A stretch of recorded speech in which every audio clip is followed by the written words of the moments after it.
Good evening, all. So, welcome to another session of Arthashasthra. Good evening, sir. Good evening, good evening. So, നമ്മുടെ mentorship ആയിരുന്നു കഴിഞ്ഞൊരു 3 days. കഴിഞ്ഞ വെള്ളി ശനി ഞായർ ദിവസമായിട്ട് കണ്ടക്ടർ മെന്റർഷിപ്പ്. ആൻഡ് കുറച്ച് പേര് ഐ തിങ്ക് 1 or 2 ആൾക്കാർ മാത്രമേ ഉള്ളൂ അറ്റൻഡ് ചെയ്യാൻ. ബാക്കി എല്ലാം അറ്റൻഡ് ചെയ്തിരുന്നു. ഞാൻ പറഞ്ഞ നോട്ടുകളൊക്കെ ഗ്രൂപ്പ് ഇട്ടിട്ടുണ്ട്.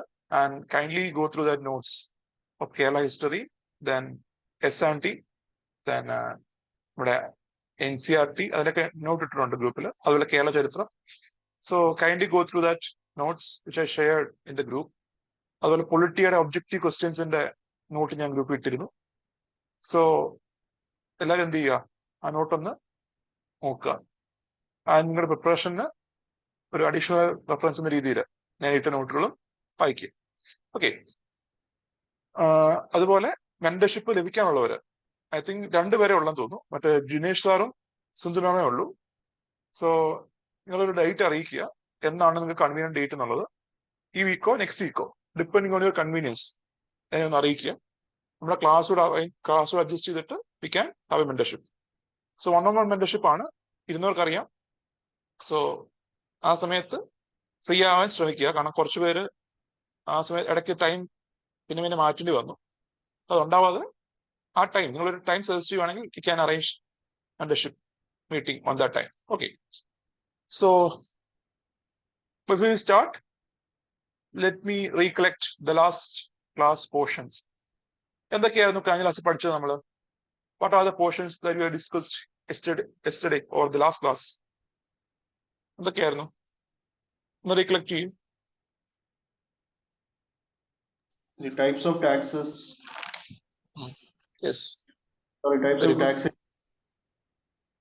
Yeah, taxation. So in the last class, we have covered the areas like types of taxation, then types of taxes in India.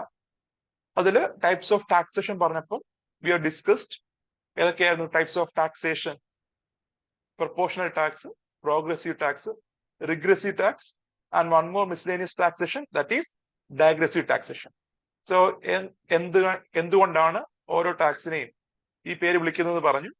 അതുപോലെ what is the speciality, what are the features and examples ഇതൊക്കെ നമ്മൾ discuss ചെയ്തതാണ്. അതുപോലെ തന്നെ we are discussed which all areas government is levying taxes. നമ്മൾ കണ്ടിരുന്നു കേന്ദ്ര ഗവൺമെന്റും സംസ്ഥാന ഗവൺമെന്റും അതുപോലെ ലോക്കൽ സെൽഫ് ഗവൺമെന്റും ഇന്ത്യയിൽ ടാക്സ് ചെയ്യുന്നുണ്ട്. ആൻഡ് ഈ പറഞ്ഞ ഓരോ ഗവൺമെന്റുകളും ഏതൊക്കെ മേഖലയിൽ ടാക്സ് ചെയ്യുന്നു, ഇൻകത്തിന് മേലെ, അതുപോലെ നമ്മൾ സാധനം വാങ്ങുമ്പോൾ കൊമോഡിറ്റിക്ക് മേലെ, സർവീസിന് മേലെ, പ്രോപ്പർട്ടി ട്രാൻസാക്ഷന് മേലെ, ഈ സമയത്തെല്ലാം ടാക്സ് ചെയ്യുന്ന നമ്മൾ കണ്ടു. അതുപോലെ തന്നെ we have discussed few miscellaneous terms like tax evasion, then tax avoidance, lawful curve, then the concept of canons of taxation. ഒരു മികച്ച ടാക്സേഷൻ സിസ്റ്റത്തില് എന്തുമാത്രം, അല്ലെങ്കിൽ what are the major pillars that a government should focus while levying a tax. അതാണ് canons of taxation പറയുന്നത്. So അതിന് example ആയിട്ട് നമ്മൾ പറഞ്ഞിരുന്നു ഈ പറഞ്ഞ ഇൻകം ടാക്സിന്റെ കേസ് തന്നെ. So government is providing equity, convenience, അതുപോലെ എക്കണോമി, ഇതെല്ലാം നോക്കിയിട്ടാണ് എന്ത് ഗവൺമെന്റ് ഈ ടാക്സ് പ്രൊവൈഡ് ചെയ്യുന്നത്, ലെവി ചെയ്യുന്നത്. അതുപോലെ we are discussed types of taxes, and in that we have discussed direct taxes and indirect taxes.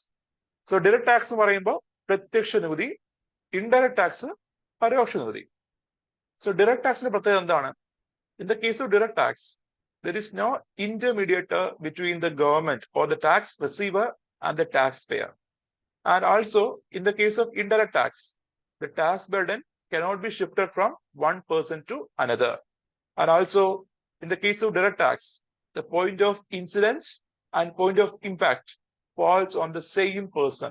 ഓർമ്മ ഉണ്ടാവുമല്ലോ എന്താണ് പോയിന്റ് ഓഫ് ഇമ്പാക്ട് എന്ന് പറഞ്ഞാൽ, എന്താണ് പോയിന്റ് ഓഫ് ഇൻസിഡൻസ് എന്ന് പറഞ്ഞാൽ. സോ പോയിന്റ് ഓഫ് ഇമ്പാക്ട് എന്ന് വെച്ചാൽ എന്തായിരുന്നു?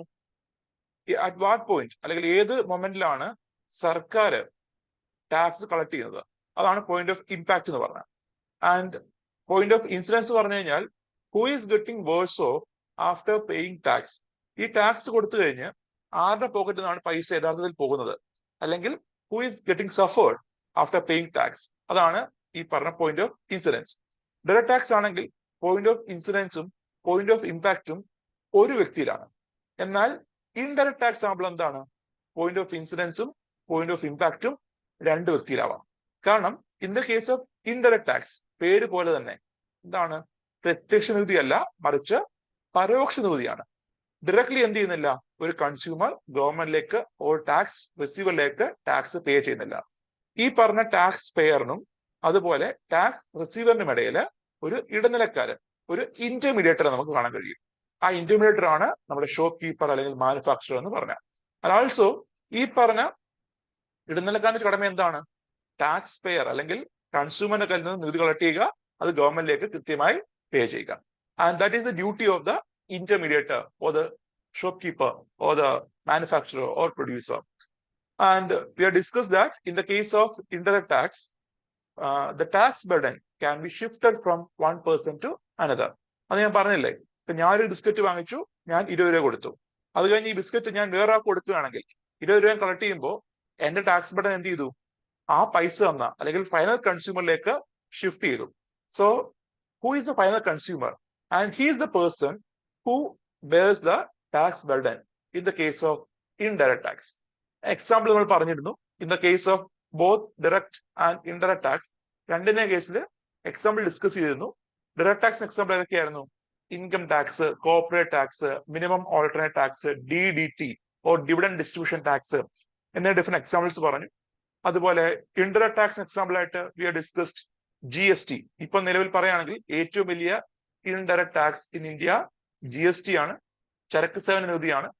പിന്നെ കൂടാതെ തന്നെ കസ്റ്റംസ് ഡ്യൂട്ടി ഉണ്ട്, അതായത് ഒരു ഉൽപ്പന്നം വിദേശത്ത് നിന്ന് ഇറക്കുമതി ചെയ്യുമ്പോൾ അതിന് മേലെ വരുന്ന നികുതിയാണ് customs duty or import duty. അതുപോലെ കയറ്റുമതി ചെയ്യുമ്പോൾ എന്ത് ചെയ്യാം, ഡ്യൂട്ടി വരാം, എക്സ്പോർട്ട് ഡ്യൂട്ടി ഉണ്ട്. അതേപോലെ മറ്റൊരു എക്സാമ്പിൾ എക്സൈസ് ഡ്യൂട്ടി, പെട്രോളിന് മേലെയും ഡീസലിന് മേലെ ഇപ്പോഴും ഉണ്ട് എക്സൈസ് ഡ്യൂട്ടി. അതുപോലെ ആൽക്കഹോളിന് മേലെ സംസ്ഥാനങ്ങൾ കളക്ട് ചെയ്യുന്നുണ്ട്. അതുപോലെ മുൻപുണ്ടായിരുന്ന സെയിൽസ് ടാക്സ്, അതുപോലെ വാല്യൂ ആഡഡ് ടാക്സ്, ഇവയെല്ലാം എന്താണ്, ഇൻഡയറക്ട് ടാക്സിന്റെ എക്സാമ്പിൾ ആണ്. So in today's class we will be discussing the examples of both direct and indirect tax in detail. നമ്മുടെ ഡയറക്ട് ടാക്സിന്റെയും ഇൻഡയറക്ട് ടാക്സിന്റെയും എക്സാമ്പിൾസ് എന്ത് ചെയ്യുന്നു, ഡീറ്റെയിൽ ആയിട്ട് പഠിക്കുന്നു. അതുപോലെ we will be introducing a new, അല്ലെങ്കിൽ will be introducing the concepts like surcharge and cess. നമ്മൾ പലപ്പോഴും കേൾക്കുന്ന വാർത്തകളിൽ സർചാർജ്, സെസ്. സോ ക്ലാസ്സിന് സർചാർജ്, സെസ്, അതുപോലെ തന്നെ എക്സാമ്പിൾസ് ഓഫ് ഡയറക്ട് ടാക്സ്, അതുപോലെ ടാക്സ് ബോയൻസി, അങ്ങനെ കുറച്ച് ടേംസ് ആണ് പഠിക്കാൻ പോകുന്നത്. Okay, so let us start the discussion. അതിന് മുന്നേ ആയിട്ട് നമ്മൾ ഇന്നലെ പഠിച്ച അല്ലെങ്കിൽ ലാസ്റ്റ് ക്ലാസ്സിൽ പഠിച്ച ടോപ്പിക്കിനെ പറ്റി എന്തെങ്കിലും സംശയം ആർക്കെങ്കിലും ഉണ്ടോ? Any doubt from the last topic? Anyone? എന്നോട് കുറച്ച് ചോദിച്ചിരുന്നു, പക്ഷെ അത് ഒരു ചെറിയ ഡൗട്ടായിരുന്നു, അത് ഞാൻ ക്ലിയർ ചെയ്തിട്ടുണ്ട്. അതല്ലാതെ കോമൺ ഡൗട്ട് ഉണ്ടെന്ന് ഇതിലുണ്ടോ? പൊതുവായ എന്തെങ്കിലും ഡൗട്ടുകൾ ആർക്കെങ്കിലും ഉണ്ടോ? നോ, ഇല്ല. സിൻസ് ആർക്കും ഡൗട്ട് ഇല്ലെങ്കിൽ നമുക്ക് എന്ത് ചെയ്യാം, അടുത്ത ടോപ്പിക്കിലേക്ക് കടക്കാം. So before we end the session, നമ്മൾ കഴിഞ്ഞ ക്ലാസ്സിൽ എൻഡ് ചെയ്യുന്നതിന് മുന്നേ ആയിട്ട് നമ്മൾ വിട്ടു പറയാൻ സമയമില്ലാഞ്ഞിട്ട് എടുക്കുന്ന ടോപ്പിക്കാണ് the types of indirect tax, അല്ലെങ്കിൽ ഏതൊക്കെ രീതിയിലാണ് ഇൻഡയറക്ട് ടാക്സ് ഇന്ത്യയിൽ ലഭിച്ചിരുന്നത്. So the ways of living indirect tax, അതാണ് ഇത് പഠിക്കുന്നത്. സോ പറഞ്ഞോളൂ സർ. സാറില് പറഞ്ഞില്ലേ എക്സാമ്പിൾ ഓഫ് ഡയറക്ട് ടാക്സസിലെ സർവീസ് ടാക്സ് അബോളിഷ് ചെയ്തു എന്ന് പറഞ്ഞു. അപ്പൊ പ്രൊഫഷണൽ ടാക്സ് ഒക്കെ ഇൻഡയറക്ട് ടാക്സ് ആണ് സർവീസ് ടാക്സ്. അപ്പൊ അബോളിഷ് ചെയ്തു എന്നാണ് പറഞ്ഞത്. അപ്പൊ ഈ പ്രൊഫഷണൽ സർവീസ് ടാക്സ് എന്താണ് സാർ? അതൊന്ന് സർവീസ് ടാക്സ് എന്ന് പറയുമ്പോൾ 1994 ജസ്റ്റ് പറയാം, ഞാൻ പിന്നെ പറയുന്നുണ്ട് എങ്കിലും ചോദിച്ചിട്ട് പറയാം. 1994 ഒരു കമ്മിറ്റി ഉണ്ടായിരുന്നു, നമ്മുടെ ഗവൺമെന്റ് ഓഫ് ഇന്ത്യ അപ്പോയിന്റ് ഒരു കമ്മിറ്റി ഉണ്ടായിരുന്നു. കമ്മിറ്റിയുടെ പേര് രാജ ചെല്ലയ്യ കമ്മിറ്റി. സോ ഈ കമ്മിറ്റി നമ്മുടെ ഇന്ത്യയിൽ കാരണം നോക്കുവാണെങ്കിൽ പോസ്റ്റ് LPG റിഫോംസ് നമ്മൾ കാണുന്ന ലിബറലൈസേഷൻ, പ്രൈവറ്റൈസേഷൻ, ഗ്ലോബലൈസേഷൻ, ഇതിനുശേഷം ഇന്ത്യയിലെ സേവന മേഖല കുറച്ച് സ്ട്രോങ് ആവുന്നുണ്ട്. അതായത് ടെലികോം മേഖല, അതുപോലെ തന്നെ എഡ്യൂക്കേഷൻ, ഹെൽത്ത്, ഇങ്ങനെ ധാരാളം സെക്ടർ എന്ത് ചെയ്യുന്നുണ്ട്, ഇന്ത്യയിൽ സ്ട്രോങ് ഹോൾഡ് ആവുന്നുണ്ട്. സോ ഈ പറഞ്ഞ സർവീസ് സെക്ടറിനെ ടാക്സ് ചെയ്യണം, അതുപോലെ ഇന്ത്യയിലെ ടാക്സ് മേഖലയെ റിഫോം ചെയ്യണം എന്നുദ്ദേശിച്ച് അപ്പോയിന്റ് ചെയ്ത കമ്മിറ്റിയാണ് രാജ ചെല്ലയ്യ കമ്മിറ്റി. ആൻഡ് ഈ കമ്മിറ്റി ഇന്ത്യയിലെ ഗവൺമെന്റ് നൽകുന്ന സേവനങ്ങൾക്ക്, അല്ലെങ്കിൽ ഇന്ത്യയിലുള്ള സേവനങ്ങൾക്ക്, ഗവൺമെന്റ് നൽകുന്നത് മാത്രമല്ല ഇന്ത്യയിലുള്ള സേവനങ്ങൾക്ക് ടാക്സ് ചെയ്യാനായിട്ട് പ്രപ്പോസ് ചെയ്തു. അതാണെന്ത്, സർവീസ് ടാക്സ്. ഉദാഹരണം പറയുമ്പോൾ, when the service tax was initially introduced 94 ഈ പറഞ്ഞ സർവീസ് ടാക്സ് ആദ്യമായി വന്ന സമയത്ത് ചുമത്തിയിരുന്നത് ടെലിഫോൺ സർവീസസ്, സർക്കാർ നൽകുന്ന ടെലിഫോൺ സർവീസസ്, അതുപോലെ ഇന്ത്യയിലുള്ള non life insurance services, non life insurance or നമ്മൾ പറയുന്ന ജനറൽ ഇൻഷുറൻസ്, അതായത് ആരോഗ്യ ഇൻഷുറൻസ് അല്ല, അതല്ല general insurance, like motor vehicle insurance, അല്ലെങ്കിൽ വീടിനെടുക്കുന്ന ഫയർ ഇൻഷുറൻസ്, അതൊക്കെയാണ് ഈ നോൺ ലൈഫ് ഇൻഷുറൻസ് ഉദ്ദേശിക്കുന്നത്.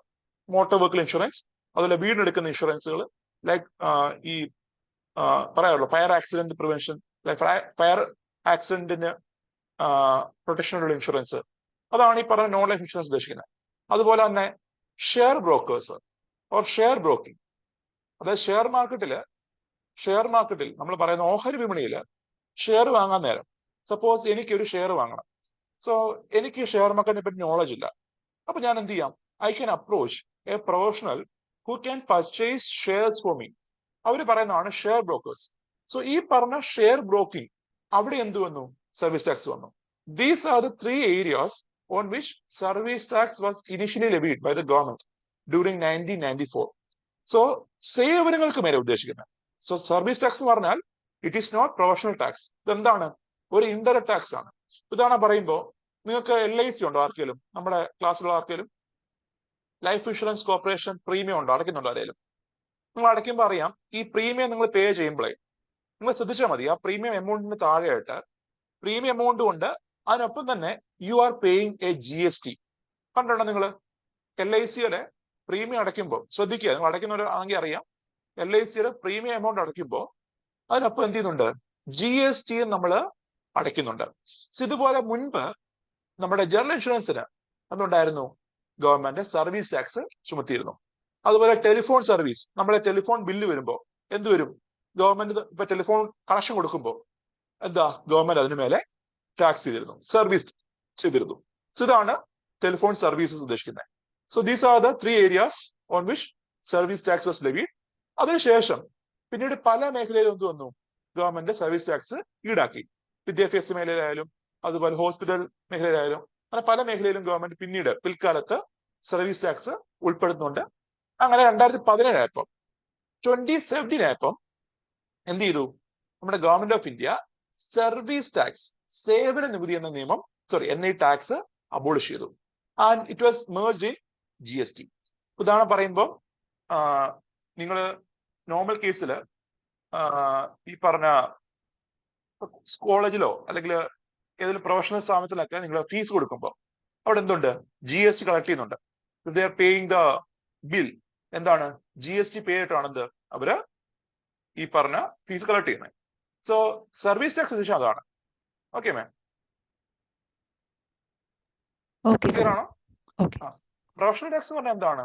പ്രൊഫഷണൽ ടാക്സ് പറഞ്ഞു കഴിഞ്ഞാൽ ഒരു ലൊക്കാലിറ്റിയിൽ, ഒരു പഞ്ചായത്തിലോ മുനിസിപ്പാലിറ്റിയിലോ കോർപ്പറേഷനിലോ വർക്ക് ചെയ്യുന്ന ഒരു പ്രൊഫഷണൽ ഇൻകം ടാക്സ് കൂടാതെ, അയാൾ കൊടുക്കുന്ന ഇൻകം ടാക്സ് കൂടാതെ അവരുടെ ലോക്കൽ ഏരിയയിൽ പേ ചെയ്യേണ്ട ഒരു ഡയറക്ട് ടാക്സ് ആണ്. സോ നോക്കുവാണെങ്കിൽ സർവീസ് ടാക്സ് എന്ന് പറഞ്ഞാൽ it is N indirect tax ആണ്. സർവീസ് ടാക്സ് ഒരു ഇൻഡയറക്ട് ടാക്സും പ്രൊഫഷണൽ ടാക്സ് എന്താണ്, ഒരു ഡയറക്ട് ടാക്സും ആണ്. രണ്ടും രണ്ടായിട്ട് തന്നെ കാണുക. Okay, and any doubt, any other doubt?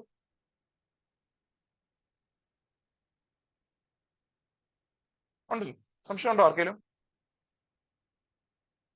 ഇല്ല, shall I move forward? മുന്നോട്ട് പോവാം. ഒന്ന് കമന്റ് ചെയ്യൂ, സംശയം ഉണ്ടോ ഇല്ലയോ? ഓക്കെ ആണോ? എന്തെങ്കിലും സംശയം ഉണ്ടോ? എന്തായി പറയൂ. Okay, so we can move forward. So next we are going to discuss the ways in which we can levy indirect tax. ഏതൊക്കെ രീതിയിൽ നമുക്ക് ഇന്ത്യയിൽ indirect tax ചുമത്താം അതാണ്. And there are two methods or two ways in which indirect tax can be levied. The methods are ad valorem tax and specific duty. So നമുക്ക് പരോക്ഷ നികുതി ഏതൊക്കെ വിധേന collect ചെയ്യാം അതാണ് പഠിക്കുന്നത്. ഏതൊക്കെ വിധേനയാണ്? There are two methods. ഒന്ന് ad valorem, then specific duty. ഈ രണ്ട് വിധേന നമുക്ക് എന്ത് ചെയ്യാം? ഇന്ത്യയിൽ ഇൻഡയറക്ട് ടാക്സ് ലെവി ചെയ്യാം. ഇത് നമുക്ക് നോക്കാം എന്താണ് ഈ ഓരോ മെത്തേഡും. The first one is ad valorem. Ad valorem എന്ന് പറഞ്ഞാൽ ഇതൊരു ഫ്രഞ്ച് വേർഡ് ആണ്, ad valorem, ആൻഡ് ഇതിന് meaning according to the value എന്നാണ്. According to the value. ഒരു ഉൽപ്പന്നത്തിന്റെ വാല്യൂനാസ്പദമായിട്ട്, ഒരു ഉൽപ്പന്നത്തിന്റെ കോസ്റ്റിനാസ്പദമായിട്ട് ടാക്സ് ചെയ്യുകയാണെങ്കിൽ അതാണ് എന്ത്? Ad valorem taxation.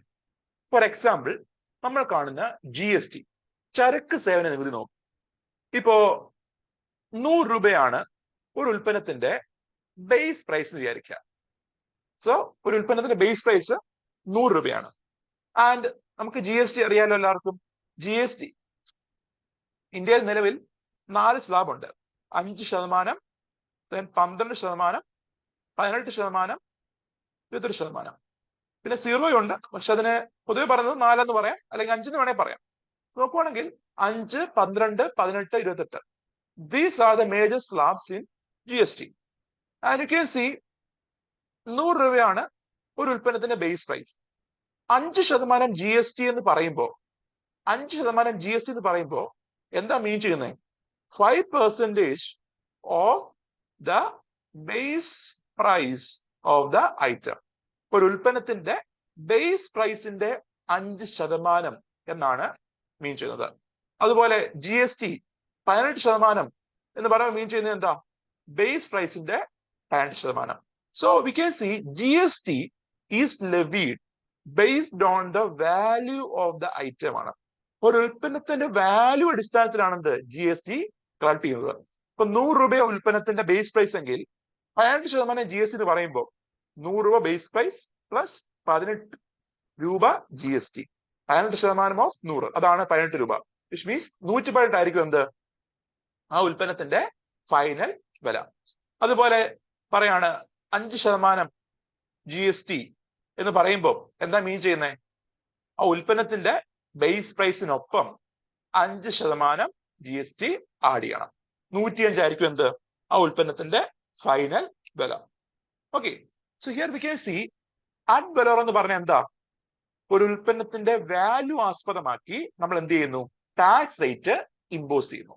ഒരു ഉൽപ്പന്നത്തിന്റെ വാല്യൂവിനെ റെഫറൻസ് വെച്ചിട്ട് എന്ത് ചെയ്യുന്നു? ടാക്സ് റേറ്റ് ഇമ്പോസ് ചെയ്യുന്നു. മറ്റൊന്നാണ് സ്പെസിഫിക് ഡ്യൂട്ടി എന്ന് പറഞ്ഞാൽ. ഇതാണ് specific duty or specific tax. നിങ്ങൾക്ക് കാണാം specific duty or specific tax.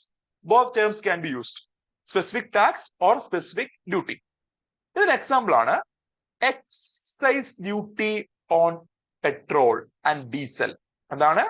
Excise duty on petrol and diesel.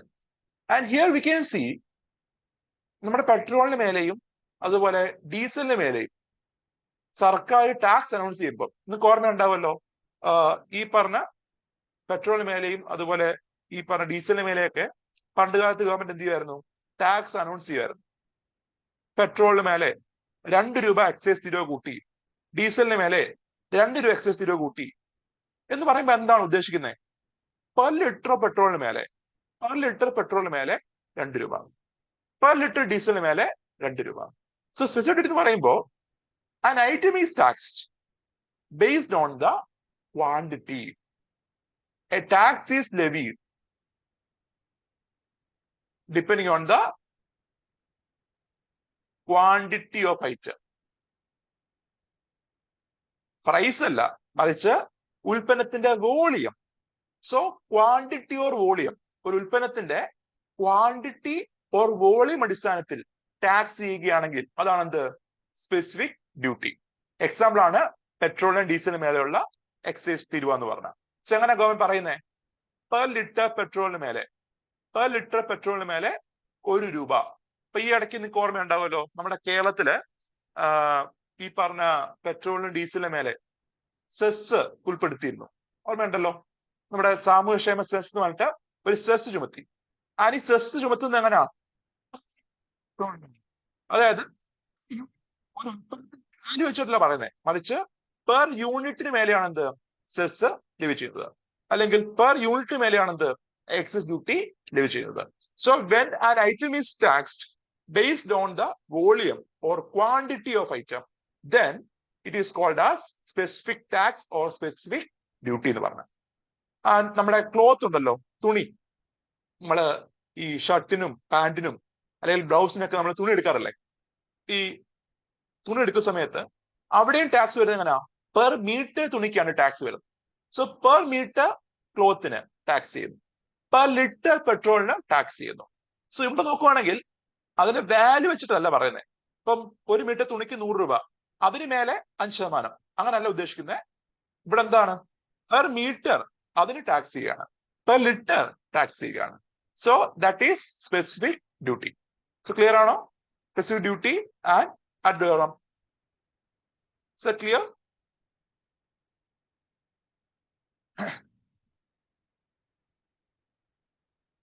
So you can see in the case of ad valorem, tax is levied based on the value of a good, while specific duty എന്ന് പറയുമ്പോൾ എന്താ? Tax is levied based on the quantity of items. അതേപോലെ in the case of indirect tax, ഈ tax amount ആരാണ് കൊടുത്തതെന്ന് it is not easily identifiable. ഇപ്പൊ നോക്കുവാണെങ്കിൽ direct tax പറഞ്ഞപ്പോ നമ്മൾ എന്താ പറഞ്ഞേ? സർക്കാരുണ്ട്, ടാക്സ് പെയർ ഉണ്ട്. ഇതിനിടയിൽ എന്തില്ല? ഒരു ഹിൻഡ്രൻസ് ഇല്ല, ഒരു രീതിയിലുള്ള ഇടനിലക്കാരനില്ല, നേരിട്ടാണ് ഡീലിങ്സ്. അതുകൊണ്ട് തന്നെ സർക്കാരിലേക്ക് വരുന്ന നികുതി സർക്കാരിന് അറിയാം ആരടച്ചു, ആരുടെ പോക്കറ്റിൽ നിന്നാണ് പൈസ പോയത് എന്ന് കൃത്യമായ ധാരണ സർക്കാരിനുണ്ട്. എന്തിന്റെ കേസില്? ഡയറക്ട് ടാക്സിന്റെ കേസില്. എന്നാൽ ഇൻഡയറക്ട് ടാക്സിന്റെ കേസ് അങ്ങനല്ല. ഇൻഡയറക്ട് ടാക്സിന്റെ കേസില് it is difficult to identify the subject or the person on whom the tax is levied. ആരാണ് ആക്ച്വലി ടാക്സ് പേ ചെയ്തത്, അല്ലെങ്കിൽ ദ പോയിന്റ് ഓഫ് ഇൻസിഡൻസ് അത് കൃത്യമായി ഐഡന്റിഫൈ ചെയ്ത എന്താ ആളാണ്. ഉദാഹരണം പറയുമ്പോൾ, ഞാനൊരു വണ്ടി വാങ്ങിച്ചു, അല്ലെങ്കിൽ ഞാൻ ഒരു മുട്ടായി വാങ്ങിച്ചു. ഈ മുട്ടായി ഞാൻ അടുത്ത ആൾക്ക് കൊടുത്തു, അടുത്ത ആൾ വേറെ ആൾക്ക് കൊടുത്തു, അടുത്ത ആൾ വേറെ ആൾക്ക് കൊടുത്തു എന്ന് പറഞ്ഞു പോകുമ്പോൾ നമുക്കെന്താ ഒരു പരിധി ട്രാക്ക് ചെയ്യാൻ പറ്റും. എന്നാൽ അത് കഴിഞ്ഞു പിന്നെ it is difficult to track. So അറിഞ്ഞിരിക്കുക, in the case of indirect tax, the person on whom the tax is levied is difficult to be identifiable. Okay, so that is about the indirect tax. Now you can see the term tax elasticity. So this term means that it represents the responsiveness of tax revenue to change in tax rate. അതായത് a tax can be called as elastic tax. A tax can be called as elastic tax if tax revenue increases with increasing tax rate. So ഒരു tax elastic tax എന്ന് വിളിക്കണമെങ്കിൽ, ഒരു tax elastic tax ആണെന്ന് പറയണമെങ്കിൽ എന്താ വേണം? നമ്മുടെ tax rate കൂടുന്നതനുസരിച്ച് whenever the government is increasing tax rate, അതിന് ആനുപാതികമായിട്ട് എന്ത് കൂടണം? ടാക്സ് റവന്യൂ വർദ്ധിക്കണം. അതാണ് എന്ത് tax elasticity or elastic tax ഉദ്ദേശിക്കുന്നത്. സപ്പോസ് നമ്മളിപ്പോ നമ്മുടെ government income tax rate hike ചെയ്യുന്നു. ഓക്കെ, നമ്മുടെ ആദായ നികുതിയിലെ നിരക്കുകൾ ഗവൺമെന്റ് വർദ്ധിപ്പിക്കുകയാണ്. സോ നമ്മുടെ ഗവൺമെന്റ് ആദായ നികുതിയിലുള്ള നിരക്കുകൾ വർദ്ധിപ്പിക്കുന്നതനുസരിച്ച് സർക്കാരിന്റെ വരുമാനം എന്ത് ചെയ്യും? വർദ്ധിക്കും. So we can say income tax hike ചെയ്യുന്നത്, ഇൻകം ടാക്സ് റേറ്റ് ഹൈക്ക് ചെയ്യുന്നത് ഒരു ഇലാസ്റ്റിക് നേച്ചർ കാണിക്കുന്നു എന്ന് പറയാം. കാരണം എന്താ? ഇൻകം ടാക്സ് റേറ്റ് ഹൈക്ക് ചെയ്യുമ്പോൾ അതിന് ആനുപാതികമായിട്ട് സർക്കാരിന്റെ റവന്യൂ എന്ത് ചെയ്യുന്നുണ്ട്? വർദ്ധിക്കുന്നുണ്ട്. GST നിരക്ക് ഇപ്പൊ നമുക്കറിയാം നിലവില് 5, 12, 18, 28 GST സ്ലാബ്. സപ്പോസ് നമ്മുടെ ഗവൺമെന്റ് ഈ പറഞ്ഞ GST സ്ലാബ് ഉയർത്താൻ പോവാണ്. സപ്പോസ് 35 ആയിട്ട് ഉയർത്താൻ പോകുന്നതായിരിക്കും. 35 ആണ് സിംഗിൾ ടാക്സ്, വേറെ ഒന്നുമില്ല.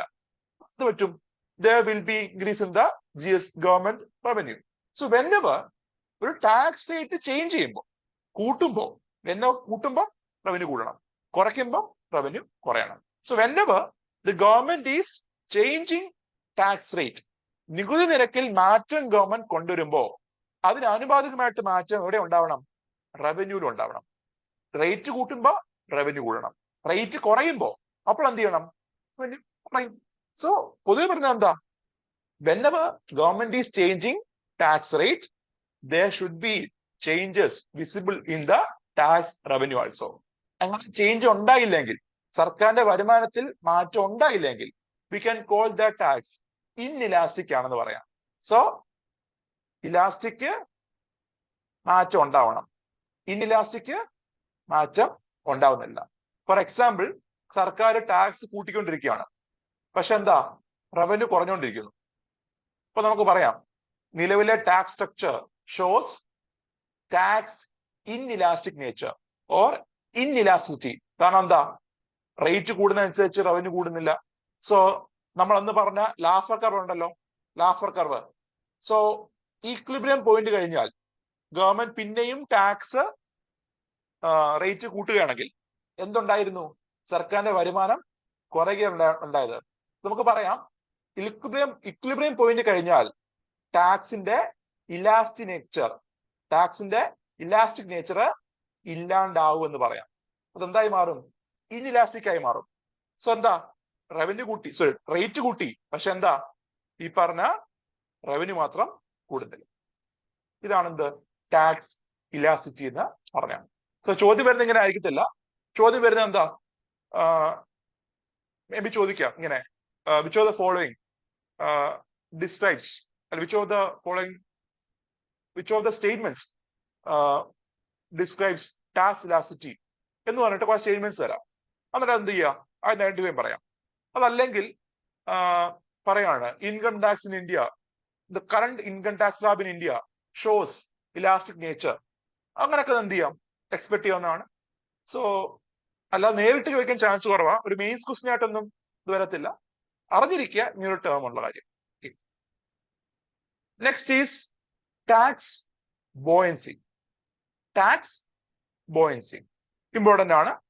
ഈ ഇടയ്ക്ക് 2023 സർക്കാർ റിലീസ് ചെയ്ത എക്കണോമിക് സർവേയിൽ ടാക്സ് ബോയൻസി പറ്റി പ്രതിപാദിച്ചിട്ടുണ്ടായിരുന്നു. അതുകൊണ്ട് തന്നെ tax buoyancy is very important. So tax buoyancy എന്ന് പറഞ്ഞു കഴിഞ്ഞാൽ നമ്മുടെ എക്കണോമിയുടെ GDP ഗ്രോത്ത് ഉണ്ടാവുന്നു. നമ്മുടെ എക്കണോമിക്ക് GDP ഗ്രോത്ത് ഉണ്ടാവുന്നു. So when there is changes in GDP growth, there should be a hike in tax revenue also. So change in GDP, ഒരു എക്കണോമിയിലെ GDP ഉണ്ടാവുന്ന hike, ഒരു എക്കണോമിയിൽ ഉണ്ടാവുന്ന GDP ഹൈക്ക്, അതിന് ആനുപാതികമായിട്ട് എന്താ ഉണ്ടാവണം? റവന്യൂ ഗ്രോ ചെയ്യണം, ഓർ ടാക്സ് റവന്യൂ ഗ്രോ ചെയ്യണം. So when delta T by delta GDP is more than 1, അതായത് ഡെൽറ്റ ടി എന്ന് വെച്ചാൽ എന്താ? Increase in tax revenue. Then delta GDP എന്ന് വെച്ചാൽ ഇൻക്രീസ് ഇൻ GDP ഗ്രോത്ത്. ഇത് മോർ ദാൻ 1 ആണെങ്കിൽ, അതായത് ഒരു കൺട്രിയുടെ tax revenue growth is more proportional to GDP growth, then that tax structure can be called as a buoyant tax. So എന്താ പറഞ്ഞേ? Delta T by delta GDP more than 1 ആണെങ്കിൽ ആ tax സിസ്റ്റത്തിനെ നമുക്ക് പറയാം ബോയൻ ടാക്സ്. സോ നമ്മൾ പണ്ട് കുട്ടിക്കാലത്ത് പഠിച്ചായിരിക്കും, കെമിസ്ട്രിയിലല്ല അല്ലെങ്കിൽ ഫിസിക്സ് പഠിച്ചായിരിക്കും, കെമിസ്ട്രിയിൽ ഫിസിക്സ് പഠിച്ചാണ് ബോയൻസി എന്ന ടേം അറിയായിരിക്കുമല്ലോ. ഇപ്പോ നമ്മളൊരു വെള്ളത്തില് ഒരു തടി ഇടുകയാണെന്ന് വെച്ചു, ഒരു തടി ഇടുന്നു. സോ ഈ തടി ഫ്ലോട്ട് ചെയ്യും. അതിന് കാരണം എന്താണ്? തടിയുടെ വെയിറ്റ് താഴോട്ട് പോകുന്നുണ്ട്. ഇവിടെ തടി ഉണ്ടെങ്കിൽ, ടിമ്പർ ഉണ്ടെങ്കിൽ, ആ ടിമ്പറിന്റെ വെയിറ്റ്, അതിന്റെ ഗ്രാവിറ്റി മൂലം അതിന്റെ വെയിറ്റ് എന്ത് ചെയ്യുന്നുണ്ട്? താഴേക്ക് പോകുന്നുണ്ട്. അറ്റ് ദ സെയിം ടൈം വെള്ളം എന്ത് ചെയ്യുന്നുണ്ട്? നമ്മുടെ വെള്ളം എന്ത് ചെയ്യുന്നു? Water is exerting a upward pressure. അതാണ് ഈ ബോയൻ ഫോഴ്സ് എന്ന് പറഞ്ഞത്. സോ എന്താ പറഞ്ഞേ? നമ്മളൊരു വെള്ളത്തിൽ തടി ഇടുമ്പോ തടി ഫ്ലോട്ട് ചെയ്യാൻ കാരണം എന്താ? ഈ അപ്വേർഡ് ഫോഴ്സ്, വെള്ളം മുകളിലേക്ക് ചുമത്തുന്ന ഫോഴ്സ്, അതെന്താണ്? താഴേക്കുള്ള വെയിറ്റിനേക്കാൾ കൂടുതലാണ്. സോ സപ്പോസ് നമ്മൾ ഒരു കല്ലെടുത്തിടുകയെന്ന് വെച്ചോ, ഒരു പാറ എടുത്തിടുമ്പോ അതെന്ത് ചെയ്യും? താഴേക്ക് പോകും. അതിന് കാരണം എന്താ? ഈ പറഞ്ഞ വെയിറ്റ് ഓഫ് പാറ is more than the ബോയൻ force on the rock. ആ റോക്കിന് മേലെയുള്ള വെള്ളം ചുമത്തുന്ന ബോയൻ ഫോഴ്സിനേക്കാൾ കൂടുതലാണ് ആ റോക്കിന്റെ മേലെയുള്ള ഗ്രാവിറ്റി. സോ റോക്ക് എന്ത് ചെയ്യും? താഴേക്ക് പോകും. നേരെ പക്ഷെ ടിമ്പറിന്റെ കേസ് എന്താ? ഈ പറഞ്ഞ ബോയൻസി ബോയൻ ഫോഴ്സ് ടിമ്പറിന്റെ മേലെ ആക്ട് ചെയ്യുന്നുണ്ട്, അതുകൊണ്ട് എന്ത് ചെയ്യും? ഫ്ലോട്ട് ചെയ്യും. സോ ഇവിടെ നോക്കുക, ബോയൻ ടാക്സ് എന്ന് പറയുമ്പോൾ എന്താ? GDP ഉണ്ട്, GDPയേക്കാൾ ഉയർന്നിരിക്കുക. ആ അർത്ഥത്തിലാണ് എന്ത്? ബോയൻ ടാക്സ് എന്ന് പേര് വരാൻ കാരണം. സോ ടാക്സ് ബോയന്റ് ആണെങ്കിൽ ജി ഡി പി ഗ്രോത്തിനേക്കാൾ ഉയർന്നതായിരിക്കണം എന്ത്? നമ്മുടെ tax revenue growth. So when tax revenue growth is more than GDP growth, then we can say the current tax system or the current tax structure is a buoyant tax. So നമ്മുടെ നിലവിലുള്ള tax structure അത് ബോയൻ tax ആണെന്ന് നമുക്ക് പറയാം. So when GDP grows, the tax revenue grows more proportionately. ശ്രദ്ധിച്ചു കേൾക്കുക, എന്താ പറഞ്ഞേ? GDP വളരുന്നു. നമുക്കറിയാം GDP എന്ന് പറഞ്ഞാൽ എന്താ? ഒരു കൺട്രിയിലുള്ള ഉൽപ്പന്നങ്ങളുടെയും സേവനങ്ങളുടെയും ഫൈനൽ മണി വാല്യൂ ആണ്. സോ ഈ പറഞ്ഞ GDP വളരുന്നു പറയുമ്പോൾ നിർമ്മാണം വർദ്ധിക്കുന്നു. സോ നിർമ്മാണം വർദ്ധിക്കുമ്പോൾ കൂടുതൽ ഉൽപ്പന്നങ്ങൾ എന്ത് ചെയ്യും? വിറ്റുപോകുന്നു. കൂടുതൽ ഉൽപ്പന്നം വിറ്റുപോകുന്നതനുസരിച്ച് ആൾക്കാരുടെ വരുമാനം വർദ്ധിക്കാം. അതുപോലെ തന്നെ കൂടുതൽ ഉൽപ്പന്നം വിറ്റുപോകുന്നതനുസരിച്ച് ഈ പറഞ്ഞ കൂടുതൽ ടാക്സ് ചെയ്യാം. അതുപോലെ കൂടുതൽ തൊഴിലവസരം വരാം, ആൾക്കാരുടെ വരുമാനം വർദ്ധിക്കാം. സോ ആൾക്കാരുടെ വരുമാനം വർദ്ധിക്കുമ്പോൾ ഇൻകം ടാക്സ് മുഖേന എന്ത് ചെയ്യും? സർക്കാരിന് ടാക്സ് കിട്ടും. അതുപോലെ കൂടുതൽ സാധനം വിറ്റുപോകുമ്പോൾ GST മുഖേന എന്ത് ചെയ്യും? സർക്കാരിന് ടാക്സ് കിട്ടും.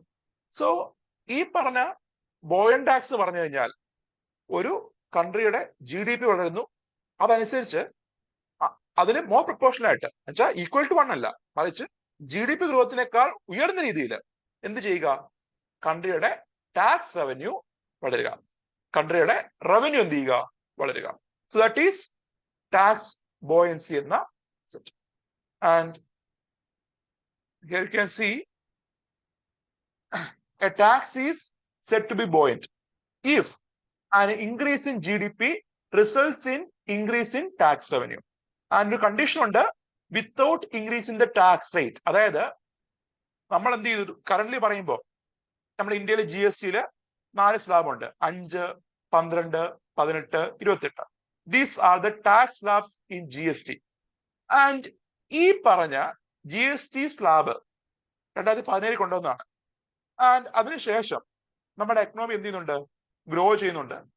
സോ ഈ പറഞ്ഞ എക്കണോമി ഗ്രോ ചെയ്യുന്ന അനുസരിച്ച് without changing the current slab, നിലവിലുള്ള ടാക്സ് റേറ്റുകളോ ടാക്സ് സ്ലാബുകളോ മാറ്റാതെ നമ്മുടെ GST മൂലമുള്ള വരുമാനം വർദ്ധിക്കുകയാണെങ്കിൽ, GDPയേക്കാൾ ഉയർന്ന ഗ്രോത്ത് റേറ്റ് കാണിക്കുകയാണെങ്കിൽ നമുക്ക് എന്ത് പറയാം?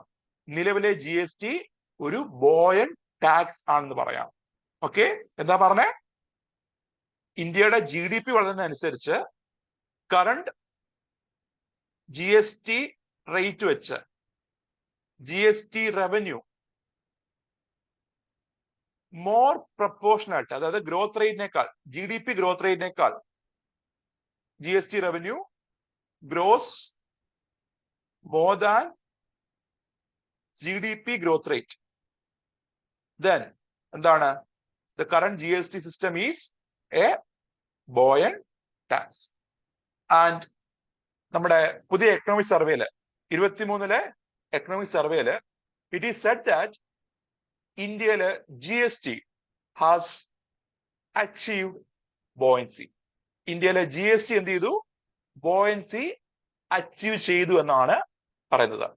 ആൻഡ് അതിന് വേണ്ടിയിട്ട് the survey has given a comparison of pre-GST and post-GST regime. So ഇവിടെ നോക്കൂ, pre-GSTയിലും post-GSTയിലുമുള്ള വാല്യൂ ആണ്. So here you can see before GST, pre-GST period, pre-GST period അതായത് 2017 മുന്നേ ഉള്ള കാര്യം പറ.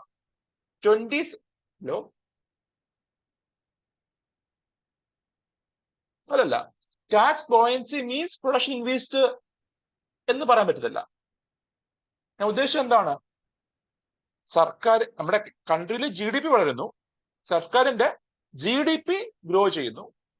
നമുക്കറിയാം, in every year there is a growth rate for GDP. ഈ GDP ഗ്രോ ചെയ്യുന്നതനുസരിച്ച് without changing the current tax structure, നിലവിലെ ടാക്സ് സ്ട്രക്ചർ മാറ്റാതെ തന്നെ നമ്മുടെ സർക്കാരിന്റെ വരുമാനത്തിൽ ഒരു ഉയർന്ന വർധന ഉണ്ടാവണം. എങ്കിൽ നമുക്ക് എന്ത് പറയാം? ആ ടാക്സ് സിസ്റ്റം ബോയൻസി ആണെന്ന്. ഈ എക്സാമ്പിൾ മനസ്സിലാവും. നോക്കൂ, നമ്മുടെ പ്രീ GST പീരീഡില് ദ ഗ്രോത്ത് റേറ്റ് വാസ് 11.54.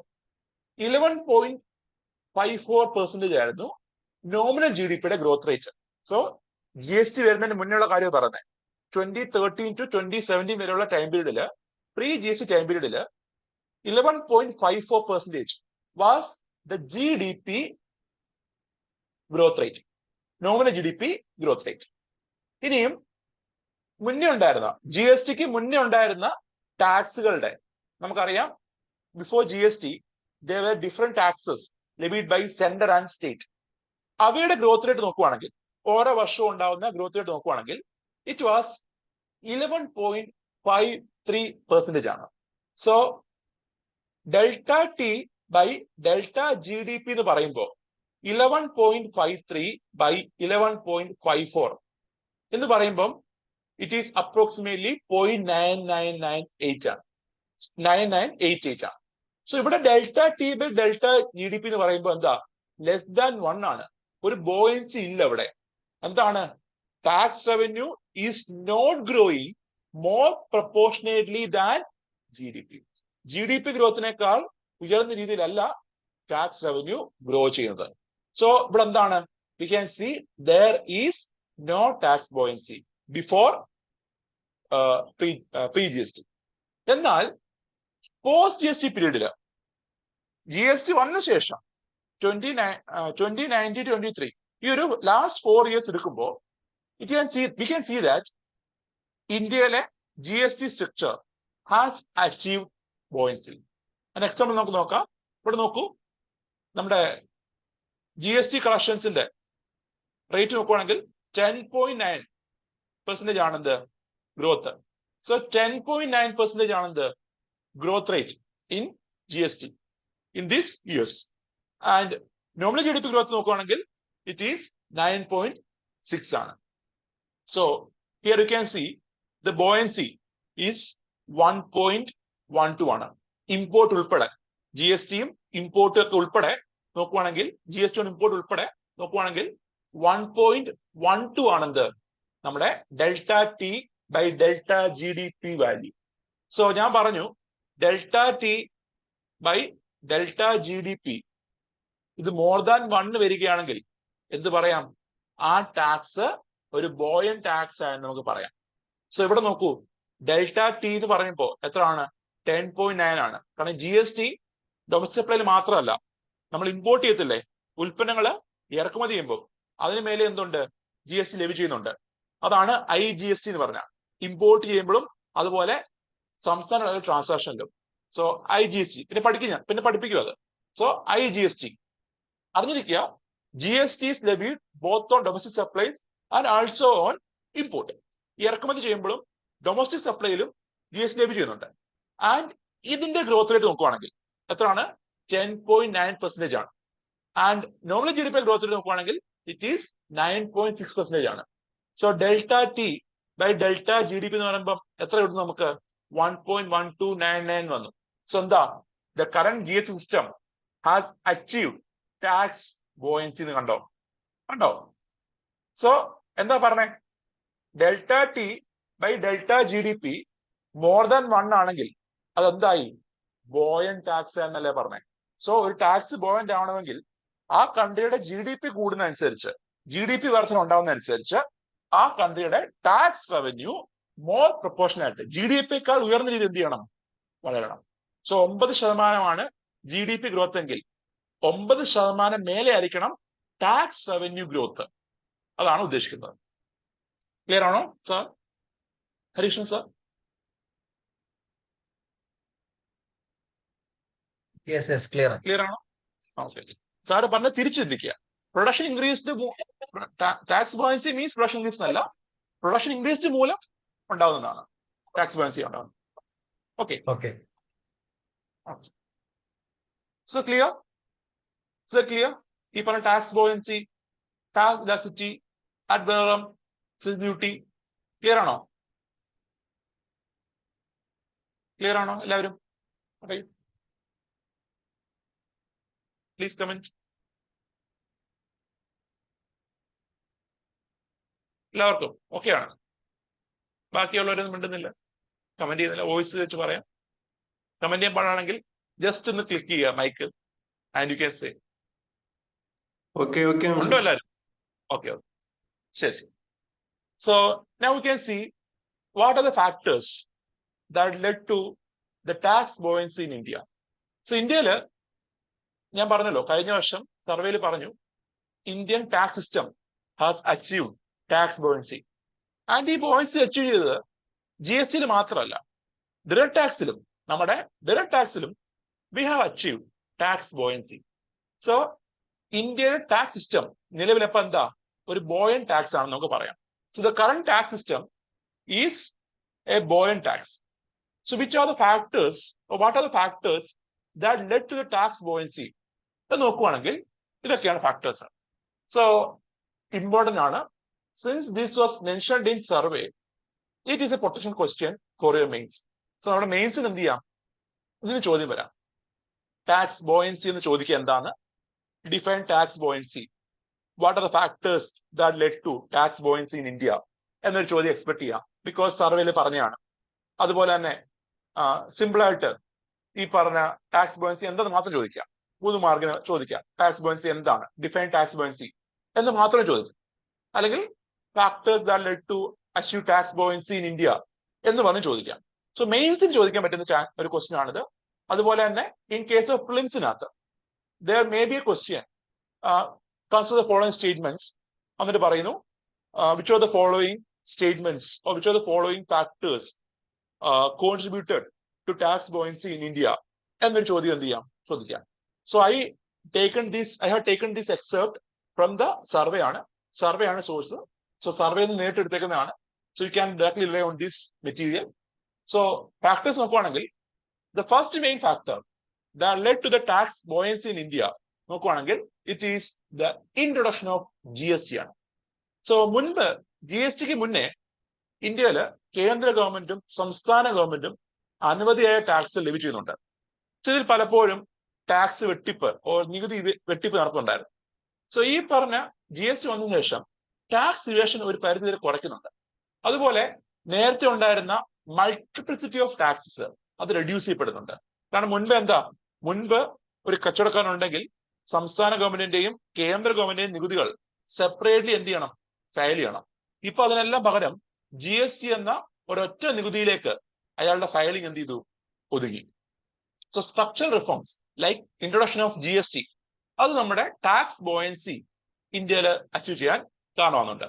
അതുപോലെ തന്നെ മറ്റൊരു ഫാക്ടറാണ് ദ ഡിജിറ്റലൈസേഷൻ ഓഫ് എക്കണോമി. ഓർമ്മയുണ്ടാവും, ഒരു പോസ്റ്റ് 2015 ശേഷം there is a promotion of digital India campaign. അറിയായിരിക്കുമല്ലോ, ഒരു ഡിജിറ്റൽ ഇന്ത്യ ക്യാമ്പയിൻ വലിയ രീതിയിൽ പ്രൊമോട്ട് ചെയ്യപ്പെടുന്നുണ്ട്. ഡിജിറ്റൽ ഇന്ത്യ ക്യാമ്പയിൻ വലിയ രീതിയിൽ ഇന്ത്യയിൽ പ്രൊമോട്ട് ചെയ്യപ്പെടുന്നുണ്ട്. ആൻഡ് അതിന്റെ ഭാഗമായിട്ട് നമ്മുടെ ഫിനാൻഷ്യൽ മേഖലയിൽ, പ്രത്യേകിച്ച് ബാങ്കിങ് മേഖലയിൽ വലിയ രീതിയിൽ മാറ്റം ഉണ്ടായിട്ടുണ്ട്. നമുക്കറിയായിരിക്കും UPI system 2016 UPI system government launch ചെയ്യുന്നത്.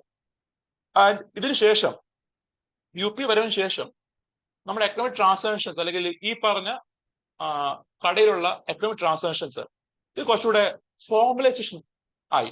കാരണം മുൻപ് it is difficult to track various transactions. പക്ഷെ ഇപ്പൊ അങ്ങനല്ല. ഇപ്പൊ എല്ലാവരും എന്താ ഓൺലൈൻ പേ ചെയ്യുകയാണ്. അതുകൊണ്ട് തന്നെ കൃത്യമായി ട്രാൻസാക്ഷൻ ട്രാക്ക് ചെയ്യാൻ പറ്റുന്നുണ്ട്. അതുപോലെ തന്നെ there is greater formalization of economy. So എന്താണ് ഈ ഫോർമലൈസേഷൻ എന്ന് പറഞ്ഞാൽ പറയാമോ? What do you mean by formalization of economy? എന്താണ് ഫോർമലൈസേഷൻ? എന്താണ് സംഘടിത മേഖല? കേട്ടിട്ടുണ്ടോ നിങ്ങൾ? Formal sector, informal sector. So നമ്മൾ അന്ന് പറഞ്ഞതാണ് എന്തുകൊണ്ടാണ് ഇന്ത്യയിലെ ഇൻകം മെത്തേഡ് എല്ലാ സെക്ടറിലും നമ്മൾ ഫോളോ ചെയ്തത് ഫോർ നാഷണൽ ഇൻകം അക്കൗണ്ടിങ്. അതിന് കാരണം എന്താ? ഇന്ത്യയിലെ മെജോറിറ്റി ഓഫ് സെക്ടേഴ്സും ഇൻഫോർമൽ സെക്ടറാണ്, അൺഓർഗനൈസ് സെക്ടറാണ്, അല്ലേ? അൺഓർഗനൈസ് എന്ന് പറയുമ്പോൾ എന്താ കുഴപ്പം? ഗവൺമെന്റിന്റെ ഒരു ഗൈഡ് ലൈൻസോ ഗവൺമെന്റിന്റെ ഒരു റെഗുലേഷനോ കമ്പനികളോ വ്യക്തികളോ പാലിക്കണമെന്നില്ല. ഫോർമലൈസേഷൻ എന്ന് വെച്ച് കഴിഞ്ഞാൽ bringing companies or individuals under various norms and regulations of government. വ്യക്തികളെയോ അതുപോലെ തന്നെ കമ്പനികളെയോ സർക്കാരിന്റെ നിയന്ത്രണത്തിൽ, സർക്കാരിന്റെ റെഗുലേഷൻസിൽ, സർക്കാരിന്റെ റൂൾസിൽ, ഗൈഡ് ലൈൻസിൽ, നോംസിൽ എന്ത് ചെയ്യുക? ഉൾപ്പെടുത്തുക. That is formalisation. So formalisation means bringing individuals or companies, okay, bringing individuals or companies under the guidelines, under the rules, regulations of government. സർക്കാരിന്റെ റൂൾസിനും റെഗുലേഷൻസിനും ഗൈഡ് ലൈൻസിനും ഫോളോ ചെയ്യുന്ന രീതിയിലേക്ക് വ്യക്തികളെയും കമ്പനികളെയും കൊണ്ടുവരിക. അതാണ് ഫോർമലൈസേഷൻ. സോ ഇന്ത്യയില് ഫോർമലൈസേഷന് പ്രധാനമായിട്ടും സഹായിച്ച ഒരു വസ്തുതയാണ് GSTയുടെ ഇൻട്രൊഡക്ഷൻ. സോ GST വന്ന ശേഷം ഇന്ത്യയില് പല കമ്പനികളും GST രജിസ്റ്റർ ചെയ്തു. So when A company is registered under GST, സർക്കാരിന് കൃത്യമായ ഡേറ്റ കിട്ടുകയാണ്. ഒരു കമ്പനിയിലെ ട്രാൻസാക്ഷൻസ് എന്തൊക്കെ വിൽക്കുന്നു അവര്, അതുപോലെ തന്നെ ഈ കമ്പനി എന്തൊക്കെ സാധനം വിൽക്കുന്നു, എന്തൊക്കെ സർവീസ് പ്രൊവൈഡ് ചെയ്യുന്നു, അതുപോലെ ഓരോ വർഷത്തെയും വിറ്റുവരവ് എന്തൊക്കെയാണ്, അതുപോലെ എന്തൊക്കെ സാധനം ഇത് പർച്ചേസ് ചെയ്യുന്നത്, ഒരു കമ്പനി എന്തൊക്കെ റോ മെറ്റീരിയൽ വാങ്ങുന്നു, അവിടെ വർക്ക് ചെയ്യുന്ന ആളുകളുടെ ഡേറ്റ, ഇതെല്ലാം കമ്പനിക്ക് എന്താ ഗവൺമെന്റ് കിട്ടുകയാണ്. അതുപോലെ തന്നെ EPFO ഉണ്ടായിരിക്കുമല്ലോ, employment provident fund organisation. So നമ്മുടെ ഇന്ത്യയില് കമ്പനികൾ EPFOയിൽ രജിസ്റ്റർ ചെയ്യപ്പെടുകയാണെങ്കിൽ ഗവൺമെന്റിന് ഈ പറഞ്ഞ കമ്പനിയിൽ വർക്ക് ചെയ്യുന്ന എംപ്ലോയീസിന് ഡേറ്റ കിട്ടും, അവരുടെ വരുമാനത്തിന് ഡേറ്റ കിട്ടും. So when the government has mandated EPFO registration, നമ്മുടെ കമ്പനികൾക്ക് EPFO രജിസ്ട്രേഷൻ മാൻഡേറ്ററി ആക്കിയപ്പോൾ, അതുപോലെ നമ്മുടെ ഇന്ത്യയില് GST ഇൻട്രൊഡ്യൂസ് ചെയ്തപ്പോ there is formalization of economy. ഇന്ത്യയിലെ എക്കണോമി എന്ത് ചെയ്യാണ്? ഫോർമലൈസ് ചെയ്യപ്പെടുകയാണ്. അതുപോലെ ഈ ഇടയ്ക്ക് നിങ്ങൾ കേട്ട് കാണും ഒരു portal, e-Shram portal. Have you heard about this portal? ആരെങ്കിലും കേട്ടുണ്ടോ ഈ പോർട്ടലിനെ പറ്റി? ഇത് ministry of labour and employment, കേന്ദ്ര മന്ത്രാലയത്തിന്റെ ministry of labour and employment അവർ ഓപ്പൺ ചെയ്ത പോർട്ടലാണ് e-Shram പോർട്ടൽ. അറിയാമോ? What is this portal? Anyone? So പഞ്ചായത്തിലുള്ള ആൾക്കാരൊക്കെ ഉണ്ട്. So you may know about this portal. എന്താണ് പോർട്ടൽ? വെബ്സൈറ്റ് ആണ്.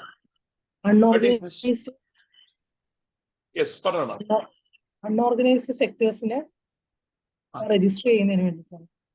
Very good, very good. So this is a portal which is introduced by Ministry of Labour and Employment to ensure the registration of unorganized sector workers in the country. ഇതുവരെ കാരണമുണ്ട്, ചുമ്മാ വന്നതല്ല, പെട്ടെന്ന് വന്ന കാര്യമല്ല. 2020 Covid ടൈമില് നമ്മൾ കണ്ടിരുന്നതാണ് in our economy lot of migrant workers who travel to their homeland died during their journey.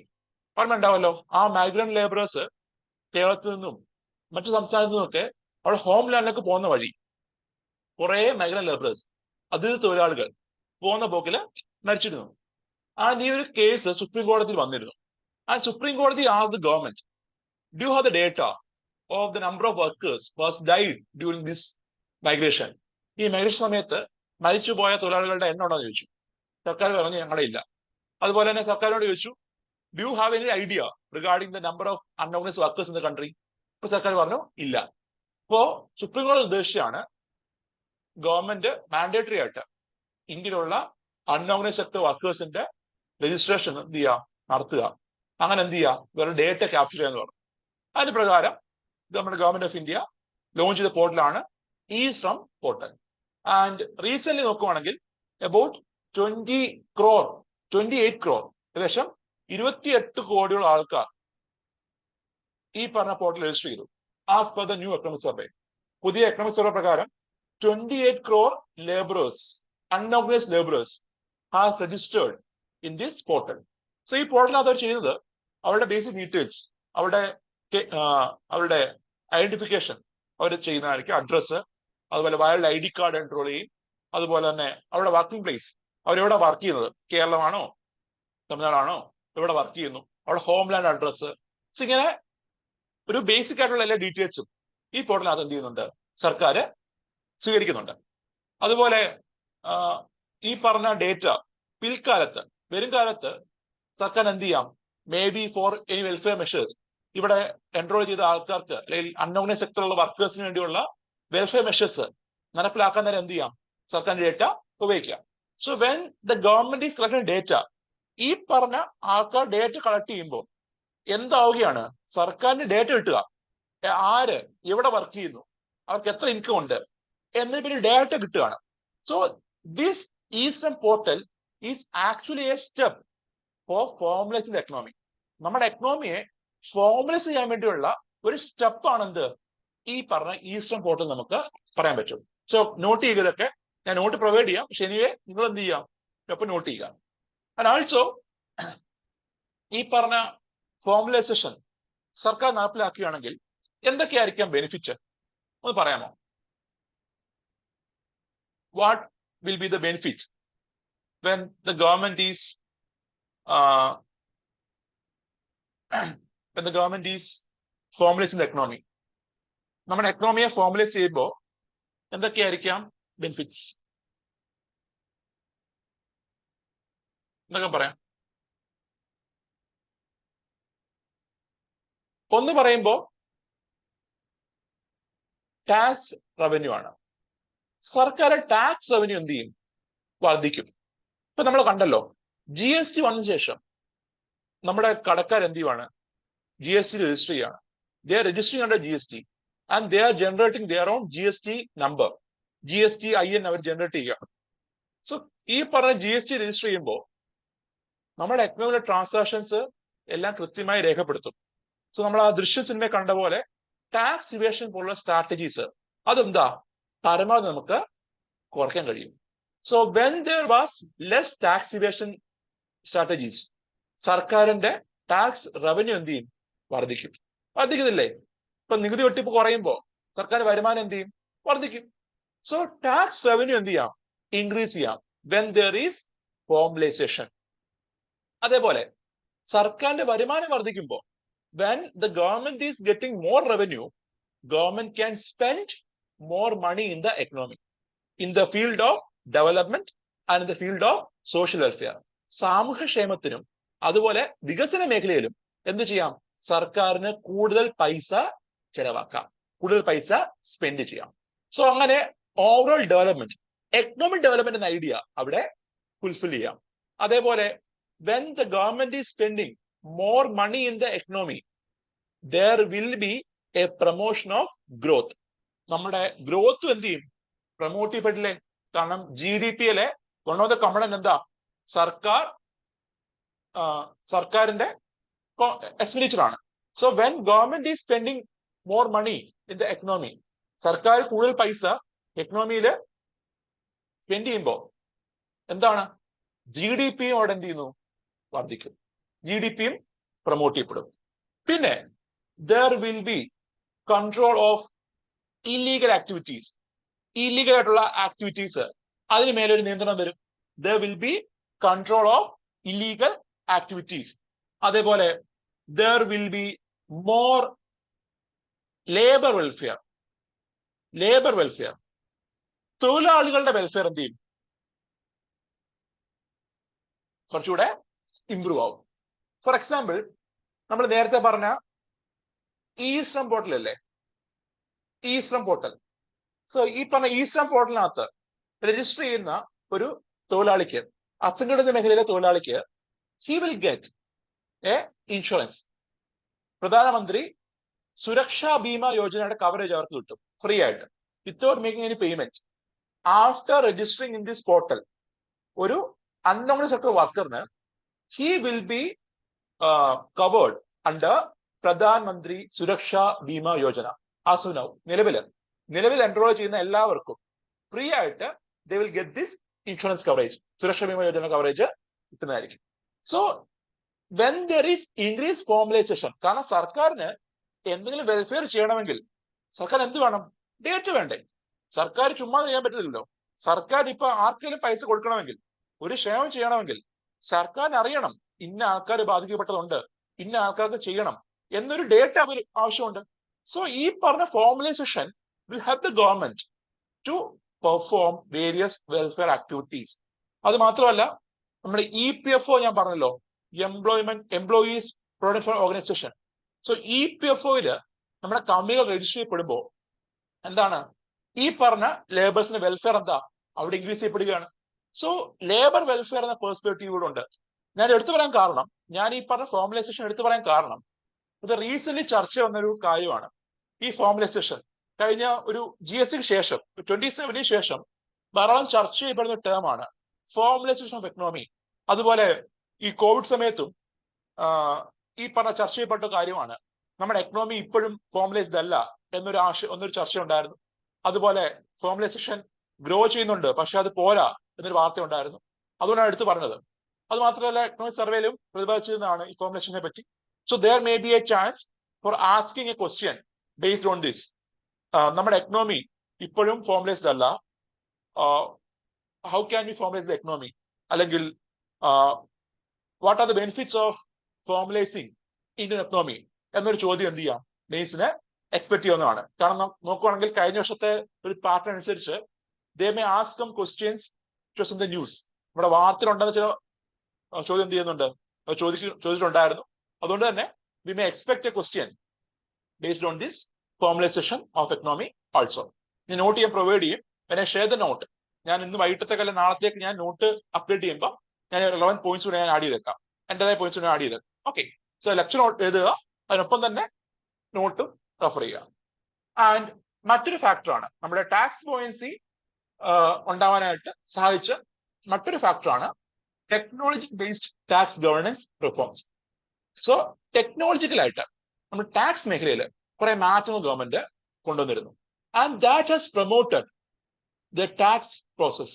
Tax processor അല്ലെങ്കിൽ ടാക്സ് പേയിങ് പ്രോസസ്സർ അതെന്ത് ചെയ്തു, കുറച്ചുകൂടെ എളുപ്പമാക്കി, കൺവീനിയൻസ് ക്രിയേറ്റ് ചെയ്തു. സോ നമ്മൾ പറഞ്ഞ കാനൺ ഓഫ് കൺവീനിയൻസ് അത് കുറച്ചുകൂടെ പ്രൊമോട്ട് ചെയ്യാൻ ഗവൺമെന്റിന് കഴിയുന്നുണ്ട്. ഇപ്പോൾ നോക്കുവാണെങ്കിൽ ഇൻകം ടാക്സിലായാലും GSTയിലായാലും ഒരു കൺവീനിയൻസ് ക്രിയേറ്റ് ചെയ്യാൻ ഗവൺമെന്റ് ശ്രമിക്കുന്നുണ്ട്. And this simplifying the tax structure has ensured tax compliance. So compliance വെച്ചാൽ എന്താ, ഒരു വ്യക്തി കൃത്യമായി ടാക്സ് അടയ്ക്കുന്ന ഉറപ്പുവരുത്താനായിട്ട് സർക്കാരിന് കഴിയുന്നുണ്ട്. സോ ഇതാണ് ടെക്നോളജി ബേസ്ഡ് ടാക്സ് റിഫോംസ്. മറ്റൊന്ന് faceless assessment and appeal. So this was introduced in the case of income tax.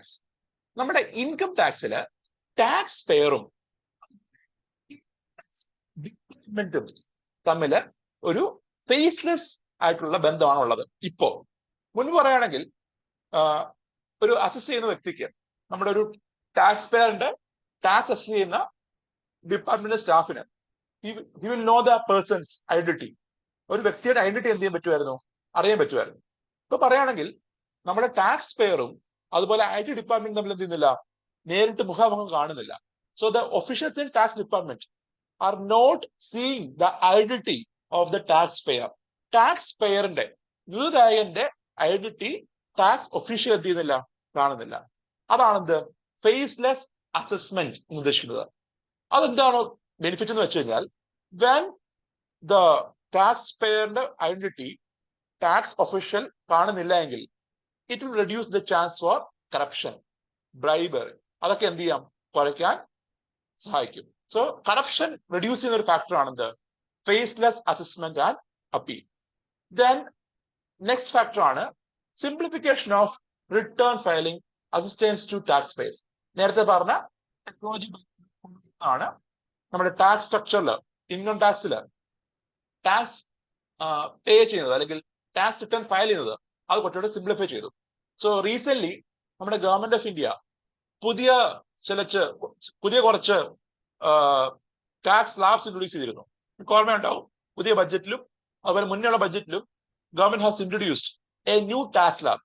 So ഈ ടാക്സ് സ്ലാബ് കൊണ്ടുവരാൻ കാരണം return filing, tax return file ചെയ്യുന്നത് അത് സിംപ്ലിഫൈ ആക്കാൻ ഉദ്ദേശത്തിലാണ്. So tax return filing simplify ചെയ്തു. Then there is e-way bill under GST.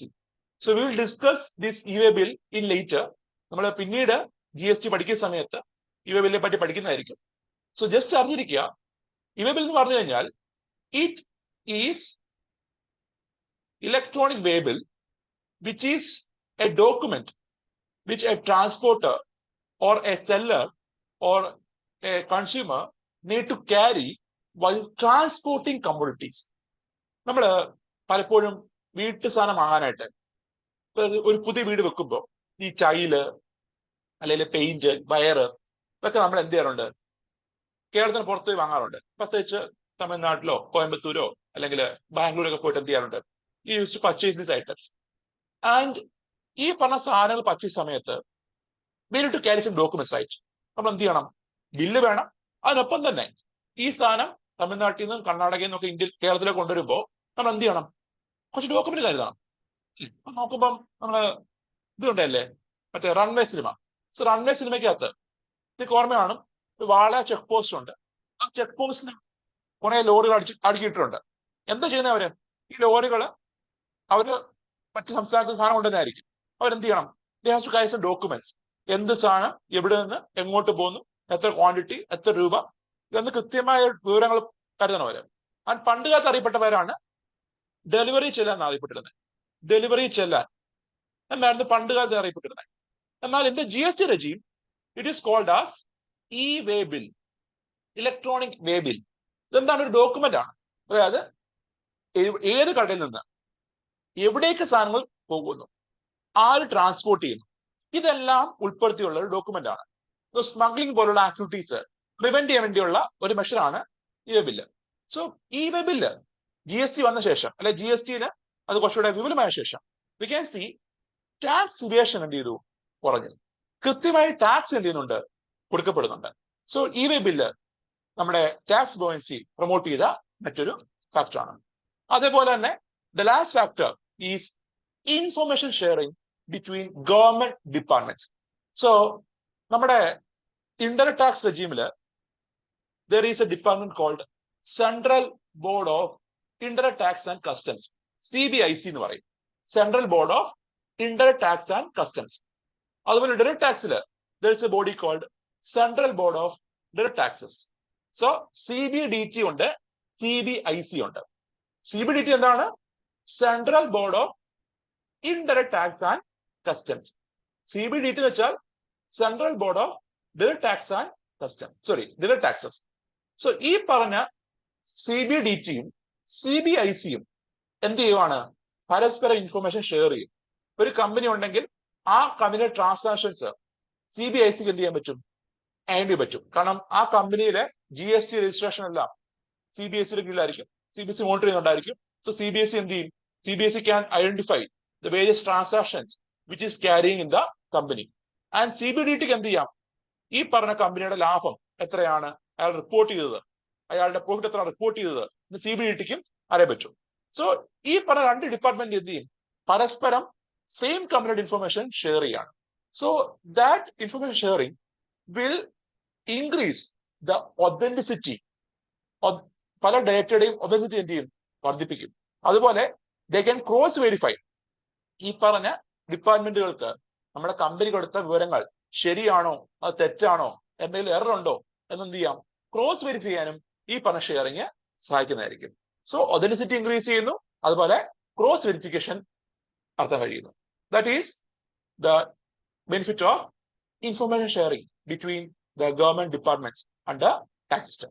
Okay, so these are the factors that contributed to ensuring or to achieving tax buoyancy in the country. നമുക്ക് പറയാം. Okay, so just ഈ points എല്ലാം അറിഞ്ഞിരിക്കുക. Elaborate ചെയ്തില്ലെങ്കിൽ പോലും ഈ points കൃത്യമായി പഠിക്കുക. We can expect a question based on this area. Okay, so shall I move forward?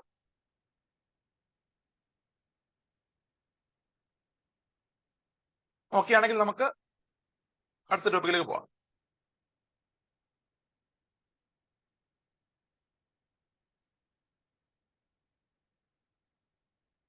Okay, so now we can go to the next topic, that is surcharge. എന്താണ് surcharge? So Article 271 of Indian Constitution. ഇത് പ്രകാരം the Constitution has enabled the central government to collect additional tax for increasing their revenue. So Article 270 പറഞ്ഞ എന്താണ്? 271 പറഞ്ഞത് കേന്ദ്ര ഗവൺമെന്റിന് അവരുടെ വരുമാനം വർദ്ധിപ്പിക്കാനായിട്ട്, in order to increase the revenue, നിലവിലെ വരുമാനം വർദ്ധിക്കാനായിട്ട് കേന്ദ്ര ഗവൺമെന്റ് എന്ത് ചെയ്യാം? They can impose an additional tax. അതാണ് എന്ത്? സർചാർജ് എന്ന് പറഞ്ഞത്. So as per Article 271, the central government is able to levy an additional tax rather than the existing tax. നിലവിലുള്ള ടാക്സ് കൂടാതെ നിലവിലുള്ള ടാക്സിന് മേലെ എന്ത് ചെയ്യാം? സെൻട്രൽ ഗവൺമെന്റിന് അവിടെ വരുമാനം വർദ്ധിപ്പിക്കുന്ന ഭാഗമായിട്ട് ഒരു എക്സ്ട്രാ നികുതി ചുമത്താം. അതാണെന്ത്? സർചാർജ് എന്ന് പറഞ്ഞാൽ. And you can see this surcharge is levied only by the centre മാത്രമാണ്. കേന്ദ്ര ഗവൺമെന്റ് മാത്രമാണ് എന്ത്? സർചാർജ് ലഭ്യ ചെയ്യുന്നത്. അതുപോലെ കേന്ദ്ര ഗവൺമെന്റ് കളക്ട് ചെയ്യുന്ന ഈ സർചാർജ് എന്ത് ചെയ്യേണ്ട? സംസ്ഥാനവുമായിട്ട് വീതിക്കേണ്ട എന്ന കാര്യവും അറിഞ്ഞിരിക്കുക. So the surcharge levied by the centre, അതുവഴി കിട്ടുന്ന റവന്യൂ എന്ത് ചെയ്യേണ്ട? സംസ്ഥാനങ്ങളുമായിട്ട് കേന്ദ്ര ഗവൺമെന്റ് ഷെയർ ചെയ്യേണ്ട. അതുപോലെ തന്നെ we can see in the case of surcharge, it is levied on both in direct tax and indirect tax. നമ്മുടെ direct taxന് മേലെയും അതേപോലെ indirect taxന് മേലെയും എന്ത് ചെയ്യുന്നുണ്ട്? നമ്മുടെ ഗവൺമെന്റ് സർചാർജ് ലഭ്യ ചെയ്യുന്നുണ്ട്. For example, in the case of petrol, നമ്മുടെ പെട്രോൾ ഡീസൽ അതിന് മേലെ കേന്ദ്ര ഗവൺമെന്റ് ഈസ് ലെവിങ് എ സർചാർജ്. എന്ത് ചെയ്യുന്നുണ്ട്? സർചാർജ് ലഭ്യ ചെയ്യുന്നുണ്ട് പെട്രോളിന് മേലെയും ഡീസലിന് മേലെയും. അതേപോലെ in the case of income tax and corporation tax, the government is levying surcharge. Income ടാക്സിന് മേലെയും അതുപോലെ കോർപ്പറേഷൻ ടാക്സിന് മേലെയും സർചാർജ് എന്ത് ചെയ്യുന്നുണ്ട്? ലഭ്യ ചെയ്യുന്നുണ്ട്. And you can see in the case of income tax 10% surcharge will be levied on the income tax if the person's income is more than 50 lakh. So ഒരു വ്യക്തിയുടെ വരുമാനം, ഒരു വ്യക്തിയുടെ ടാക്സബിൾ ഇൻകം 50 lakh മേലെയാണെങ്കിൽ, ഒരു വ്യക്തിയുടെ ടാക്സബിൾ ഇൻകം 50 lakh മേലെയാണെങ്കിൽ അയാൾ കൊടുക്കേണ്ട income ടാക്സിനൊപ്പം 10% extra എന്ത് ചെയ്യുന്നു? ടാക്സ് ഗവൺമെന്റ് ഈടാക്കുന്നു. അതാണെന്ത്? സർചാർജ് എന്ന് പറഞ്ഞത്. ആൻഡ് ഈ പറഞ്ഞ സർചാർജ് കേന്ദ്ര ഗവൺമെന്റ് കളക്ട് ചെയ്യുന്ന ഈ surcharge will B accumulated in the consolidated fund of India. So I think everyone is aware about consolidated fund of India. അറിയാമോ എന്താണ് consolidated fund of India? CFI കേട്ടുണ്ടോ?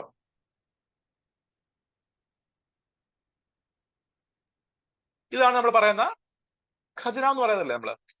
ഖജനാവ് എന്ന് പറയത്തില്ലേ, കോമൺലി നമുക്ക് പറയാം ഖജനാവ്, യൂസ് ടേം ഖജനാവ്. And the CFI is actually the ഖജനാവ്.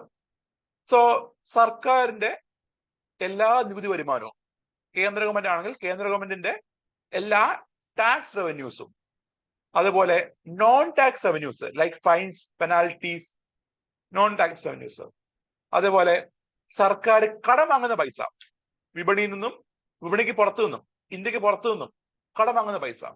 So CFI is generally called as the public treasury എന്ന് പറയാനാണെങ്കിൽ.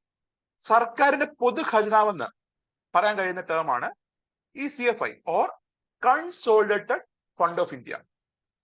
And into this fund സർക്കാരിന്റെ tax revenues, non tax revenues, അതുപോലെ സർക്കാരിന്റെ ബോറോയിങ്സ്, സർക്കാർ കടം വാങ്ങുന്ന എമൗണ്ട്, ഇവയെല്ലാം എന്ത് ചെയ്യുന്നു, ഇവിടെ അക്യുമുലേറ്റ് ചെയ്യുന്നു. And also if the government want to spend even a single penny from the consolidated fund of India, it needs approval from the parliament. So നമ്മുടെ കേന്ദ്ര ഗവൺമെന്റിന് കൺസോളിഡേറ്റഡ് ഫണ്ടിൽ നിന്ന് 1 രൂപയെങ്കിലും ചെലവാക്കണമെങ്കിൽ എന്ത് വേണം? പാർലമെന്റിന്റെ അംഗീകാരം ആവശ്യമുണ്ട്. And in order to withdraw money from consolidated fund of India, the government need to pass appropriation bill. നിങ്ങൾ കേട്ട് കാണും, ധനവിനിയോഗ ബില്ല്. കേട്ടുണ്ടോ നിങ്ങള്? ധനവിനിയോഗ ബില്ല് നമ്മള് സംസ്ഥാന അസംബ്ലിയൊക്കെ കൂടുമ്പോ, നമ്മള് നിയമസഭാ അസംബ്ലി കൂടുന്ന സമയത്ത് if you see the news, നിങ്ങൾക്ക് കാണാൻ കഴിയും ധനാഭ്യർത്ഥന ബില്ലുകൾ പാസ്സാക്കി, ധനവിനിയോഗ ബില്ലുകൾ പാസ്സാക്കി എന്ന് പറഞ്ഞു കേട്ടിട്ടുണ്ടോ നിങ്ങള്? Have you heard that terms? ആരും ഇല്ലേ? ആരും ഒന്നും മിണ്ടുന്നില്ലല്ലോ ഇന്ന്. സാധാരണ എല്ലാരും മിണ്ടുന്നതാണ്. പറഞ്ഞോളൂ സാർ, കേൾക്കുന്നുണ്ട്. കേട്ടിട്ടുണ്ട് സർ. കേട്ടിട്ടുണ്ട്. ബാക്കി ആരും കേട്ടില്ലേ? അത് പറയത്തില്ലേ? യെസ്. സോ ധനവിനിയോഗ ബില്ല്, ധനാഭ്യർത്ഥന ബില്ല് എന്ന് കേട്ടില്ലേ? സോ എന്താ പറഞ്ഞേ? If the government want to spend even a single penny, ഈ പറഞ്ഞ CFI നിന്ന് 1 നയാ പൈസ എടുക്കണമെങ്കിൽ എന്ത് വേണം? നമ്മുടെ പാർലമെന്റിന്റെ അംഗീകാരം ആവശ്യമുണ്ട്. സോ പാർലമെന്റ് അംഗീകാരം ഇല്ലാതെ എന്ത് പറ്റില്ല? ഗവൺമെന്റിന് 1 പൈസ പോലും CFI നിന്ന് വിഡ്രോ ചെയ്യാൻ കഴിയില്ല. ആൻഡ് ഈ CFIയിലേക്കാണ് എന്ത്? സർക്കാരിന്റെ എല്ലാ വരുമാനവും, എല്ലാ റവന്യൂവും ഇൻക്ലൂഡിങ് ബോറോയിങ്സ് വന്ന് അടിഞ്ഞുകൂടുന്നത്. നമ്മൾ കണ്ട സർചാർജും, നമ്മൾ പറഞ്ഞ സർചാർജും എങ്ങോട്ടാ വരുന്നേ? ഈ പറഞ്ഞ CFIയിലേക്കാണ് വരുന്നത്. And also മറ്റൊരു ഫണ്ടുണ്ട്, അതാണ് കണ്ടിൻജൻസി ഫണ്ട്. കണ്ടിൻജൻസി ഫണ്ട് കേട്ടുണ്ടോ? കണ്ടിൻജൻസി ഫണ്ട് ഇത് പൊതുവെ എല്ലാ ഡിപ്പാർട്ട്മെന്റിലും കാണും. നമ്മളിപ്പോ ഒരു സ്ഥാപനത്തിൽ വർക്ക് ചെയ്യുമ്പോൾ, നമ്മളൊരു ഗവൺമെന്റ് ഡിപ്പാർട്ട്മെന്റ് വർക്ക് ചെയ്യുമ്പോൾ, സ്കൂളുകളിൽ, കോളേജുകളിൽ, അതുപോലെ ഏതെങ്കിലും ഡിപ്പാർട്ട്മെന്റുകളിൽ, അവിടെ എല്ലാം ഒരു ഫണ്ട് ഗവൺമെന്റ് കൊടുക്കാറുണ്ട്, കണ്ടിൻജൻസി ഫണ്ട്. അതേപോലെ തന്നെ ഒരു ഫണ്ടാണ് contingency fund of government of India. And നോക്കുവാണെങ്കിൽ this is a fund which is kept by the government or which is kept under the President of India. This fund is kept under the President of India mainly to meet cash requirements for unforeseen emergencies in the economy. So നമ്മൾ നേരത്തെ കണ്ട consolidated fund, അതിൽ നിന്ന് ഞാൻ പറഞ്ഞു 1 പൈസ withdraw ചെയ്യണമെങ്കിൽ പാർലമെന്റിന്റെ അംഗീകാരം ആവശ്യമാണ്. എന്നാൽ കണ്ടിൻജൻസി ഫണ്ട് അങ്ങനല്ല. കണ്ടിൻജൻസി ഫണ്ട് എന്ന് പറഞ്ഞാൽ it is kept under the president of India, രാഷ്ട്രപതിയുടെ കീഴിൽ വെക്കുന്ന ഫണ്ടാണ്. And it is a corpus fund of 30,000 കോടി. 30,000 കോടിയുടെ ഒരു കോർപ്പസ് ഫണ്ട് ആണെന്ത്? ഈ പറഞ്ഞ കണ്ടിൻജൻസി ഫണ്ട്. സോ മൊത്തം എത്ര? ക്യുമുലേറ്റീവ് ആയിട്ട് എപ്പോഴും 30,000 കോടി ഉണ്ടാവും ഈ പറഞ്ഞ കണ്ടിൻജൻസി ഫണ്ട്. മുൻപ് ഈ ഫണ്ട് 500 കോടിയായിരുന്നു. ഫണ്ട് 500 കോടിയായിരുന്നു ഈ ഫണ്ട്. എന്നാൽ കഴിഞ്ഞിടയിൽ 2 വർഷം മുന്നേ നമ്മുടെ കേന്ദ്ര ഗവൺമെന്റ് എന്ത് ചെയ്തു? ഈ പറഞ്ഞ എമൗണ്ട് റിവൈസ് ചെയ്തു. 30,000 കോടിയായിട്ട് കണ്ടിജൻസി ഫണ്ട് ഹൈക്ക് ചെയ്തു. ആൻഡ് പ്രത്യേകത പറയുകയാണെങ്കിൽ this fund is kept for meeting the cash requirements for unforeseen emergency. Unforeseen emergency എന്ന് പറയുമ്പോൾ എന്താ? ലൈക്ക് ഒരു കലാമിറ്റി ഉണ്ടാകുന്നു. നമുക്കറിയാം, നമ്മൾ ഈ ഇടയ്ക്ക് കാണുന്നതാണ്, ഉത്തരാഖണ്ഡിൽ കലാമിറ്റി ഉണ്ടായി, ഹിമാലയ കലാമിറ്റി ഉണ്ടായി, അതുപോലെ കേരളത്തിൽ ഉണ്ടായിരുന്നു 2018-19. So whenever a place is observing, place is witnessing some calamities, ഇപ്പൊ ലാൻഡ് സ്ലൈഡോ ഫ്ലഡോ അല്ലെങ്കിൽ എർത്ത്ക്വേക്കോ സുനാമിയോ ഒക്കെ ഉണ്ടാകുമ്പോൾ എന്ത് ചെയ്യേണ്ടി വരും? സർക്കാർ അടിയന്തരമായി ഇടപെടേണ്ടി വരും. അവിടെ മിലിറ്ററി, ആർമി, അതുപോലെ ഈ പറഞ്ഞ ഹെൽത്ത് ഡിപ്പാർട്ട്മെന്റ് അവരൊക്കെ എന്ത് ചെയ്യും? മൊബിലൈസ് ചെയ്യേണ്ടി വരും. ആൻഡ് ആ സമയത്ത് there is an expense for the government. സർക്കാർ ചെലവുണ്ട്. അപ്പൊ എന്ത് വേണം?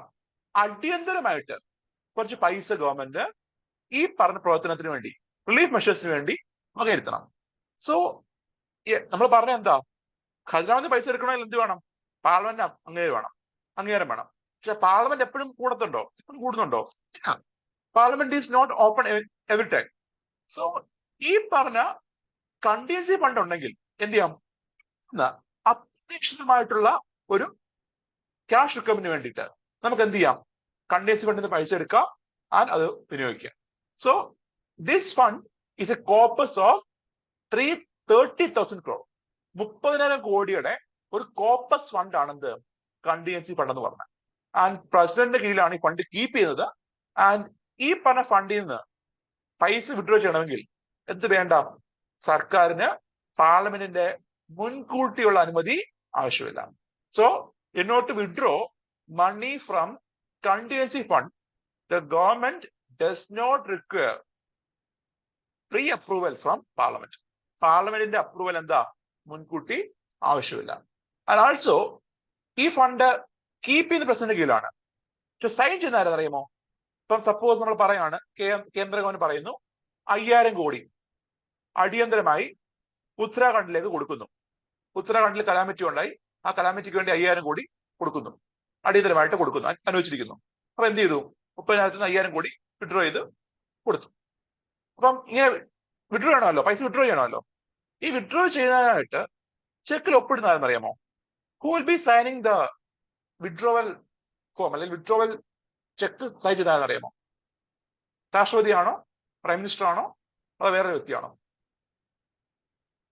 അല്ല, രാഷ്ട്രപതി അല്ല. ഞാൻ പറഞ്ഞ എന്താ?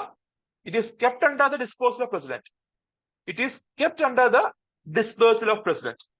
It is kept under the dispersal of president, but the check for withdrawing money is not signed by president. അറിഞ്ഞിരിക്കുക, കണ്ടിജൻസി ഫണ്ടിൽ നിന്ന് പൈസ വിഡ്രോ ചെയ്യാനായിട്ടുള്ള ചെക്കിൽ ഒപ്പിടുന്നത് രാഷ്ട്രപതി അല്ല. Even though this fund is kept under the dispersal of president of India, the check used to withdraw the money from contingency fund is not signed by president, not by CAG, but by finance secretary ആണ്. ആരാ ഒപ്പിടുന്നത്? ധനകാര്യ secretary ആണ് ഒപ്പിടുന്നത്. അറിഞ്ഞിരിക്കുക. So ധനകാര്യ secretary ആണ് contingency ഫണ്ടിൽ നിന്ന് പൈസ വിഡ്രോ ചെയ്യാനുള്ള formula. It is not the president of CAG. CAG role എന്താണ്? CAG എന്ന് വെച്ചാൽ ഫണ്ട് വിഡ്രോളിന്റെ പവർ ഒന്നും CAG അല്ല. CAG only has the role of auditing. നമ്മുടെ ഇന്ത്യയിൽ പറയുമ്പോൾ ഇന്ത്യയില് കൺട്രോളർ ആൻഡ് ഓഡിറ്റർ എന്നാ പറയുന്നത്. അറിയാലോ, കൺട്രോളർ ആൻഡ് ഓഡിറ്റർ ജനറൽ എന്നാ പറയുന്നത്.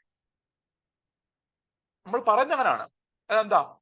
പൈസ എന്താ വിഡ്രോ ചെയ്യാൻ അംഗീകാരം കൊടുക്കണം, അതുപോലെ ചെലവ് കഴിഞ്ഞാൽ അത് ഓഡിറ്റ് ചെയ്യണം എന്ന് പറയുന്നുണ്ട്.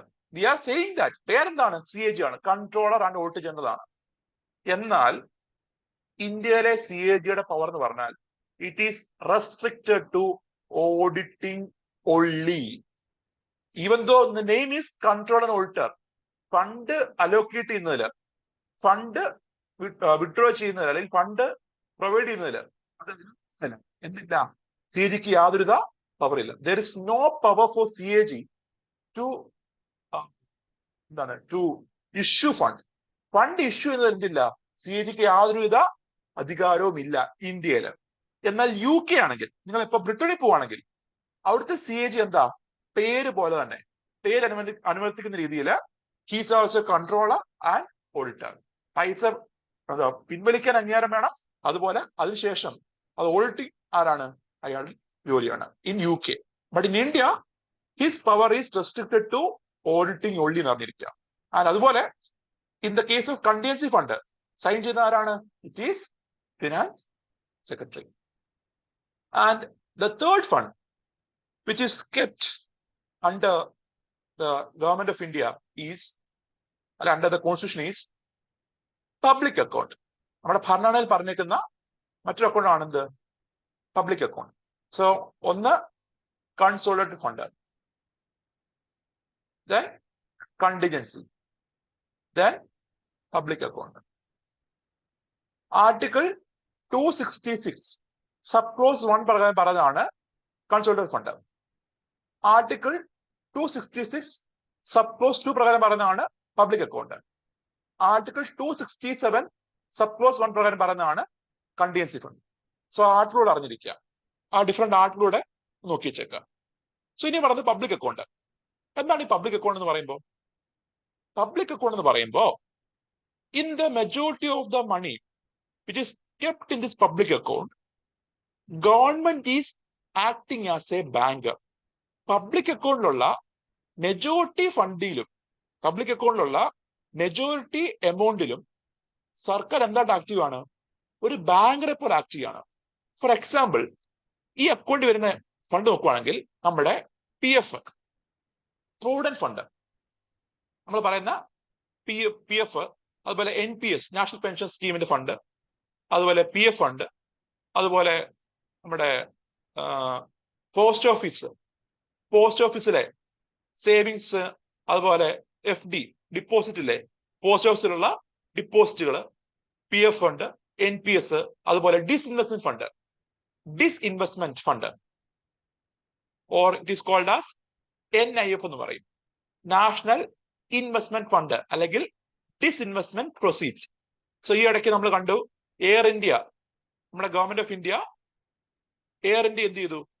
എയർ ഇന്ത്യ ഡിസ്ഇൻവെസ്റ്റ് ചെയ്തു, which means Air India was privatized. Air ഇന്ത്യയിലുള്ള സർക്കാരിന്റെ നിക്ഷേപം പൂർണ്ണം എന്ത് ചെയ്തു? സർക്കാർ ടാറ്റയ്ക്ക് വിറ്റു. 100% ഷെയർസ് എയർ ഇന്ത്യയുടെ ഗവൺമെന്റ് ടാറ്റയ്ക്ക് വിറ്റു. സോ എയർ ഇന്ത്യ എന്തായി? ഒരു സ്വകാര്യ കമ്പനിയായി. അങ്ങനെ മാറിയ സമയത്ത് ടാറ്റ എന്ത് ചെയ്തിരുന്നു? കുറച്ച് പൈസ ഗവൺമെന്റ് കൊടുത്തു. അതാണ് ഡിസ്ഇൻവെസ്റ്റ്മെന്റ് പ്രൊസീഡ്സ്. ആൻഡ് ഈ ഫണ്ട് എല്ലാം വരുന്ന ഫണ്ടാണ് NIF എന്ന് പറയും, national investment fund. And this is also kept under public account. And ഈ ഇടയ്ക്ക് അതുപോലെ തന്നെ നമ്മുടെ ഏതെങ്കിലും സ്വകാര്യ സ്ഥാപനങ്ങൾ, പൊതുമേഖല ബാങ്കുകളെ ഗവൺമെന്റ് പ്രൈവറ്റൈസ് ചെയ്യുകയാണെങ്കിൽ അതല്ല എവിടോട്ട് വരുന്നത്? To this NIF. And here you can see all these funds are kept under a common fund called as public account. Public അക്കൗണ്ടിലാണ് നമ്മൾ കാണുന്ന PF, NPS, പോസ്റ്റ് ഓഫീസ് ഡിപ്പോസിറ്റുകൾ, അതുപോലെ NIF നാഷണൽ ഇൻവെസ്റ്റ്മെന്റ് ഫണ്ട്, ഇവയെല്ലാം കീപ്പ് ചെയ്യുന്നത്. ഇതിൽ NIF ഒഴിച്ച്, ഈ പറഞ്ഞ ഡിസ്ഇൻവെസ്റ്റ്മെന്റ് പ്രൊസീഡ്സ് ഒഴിച്ച് മറ്റു ഫണ്ട് നോക്കൂ, PF, അതുപോലെ പോസ്റ്റ് ഓഫീസ് ഡിപ്പോസിറ്റ്, ഇതൊക്കെ നോക്കുകയാണെങ്കിൽ ആൾക്കാർ എന്ത് ചെയ്യുന്നു? ഒരു സേവിങ്സ് ആയിട്ട് എന്ത് ചെയ്യാണ്? നിക്ഷേപിക്കുകയാണ്. നമ്മൾ PF ഇടുന്നു. PF പൈസ നിക്ഷേപിക്കുക എന്ന് പറയുമ്പോൾ എന്താണ്? ഇറ്റ് ഈസ് ആക്ച്വലി സേവിങ്സ് ആണ്. ആൾക്കാർ എന്ത് ചെയ്യാണ്? ഒരു ബാങ്കിൽ സേവ് ചെയ്യുന്ന പോലാണെന്ത്?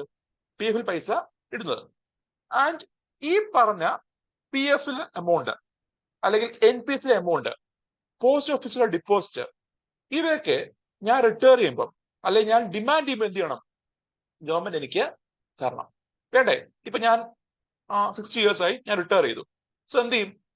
On my retirement government keep ചെയ്യുന്ന ഈ fund with some interest rate എനിക്ക് തരുന്നതായിരിക്കും, അല്ലെ? ഇപ്പൊ ഞാൻ PF പൈസ നിക്ഷേപിക്കുമ്പോൾ ആ പൈസ എന്ത് എനിക്ക് റിട്ടയർ കഴിയുമ്പോൾ കിട്ടും. സോ അതുവരെ എന്താണ്? സർക്കാർ ഈ പൈസ കീപ്പ് ചെയ്യുവാണ്. ആൻഡ് സർക്കാർ എന്ത് ചെയ്യാം? ഇഷ്ടാനുസരണം ഈ പൈസ ചെലവാക്കാം. പക്ഷെ when I M requesting, when I M demanding, എനിക്ക് പൈസ തിരിച്ചു കാണാം വിത്ത് ഇൻട്രസ്റ്റ്.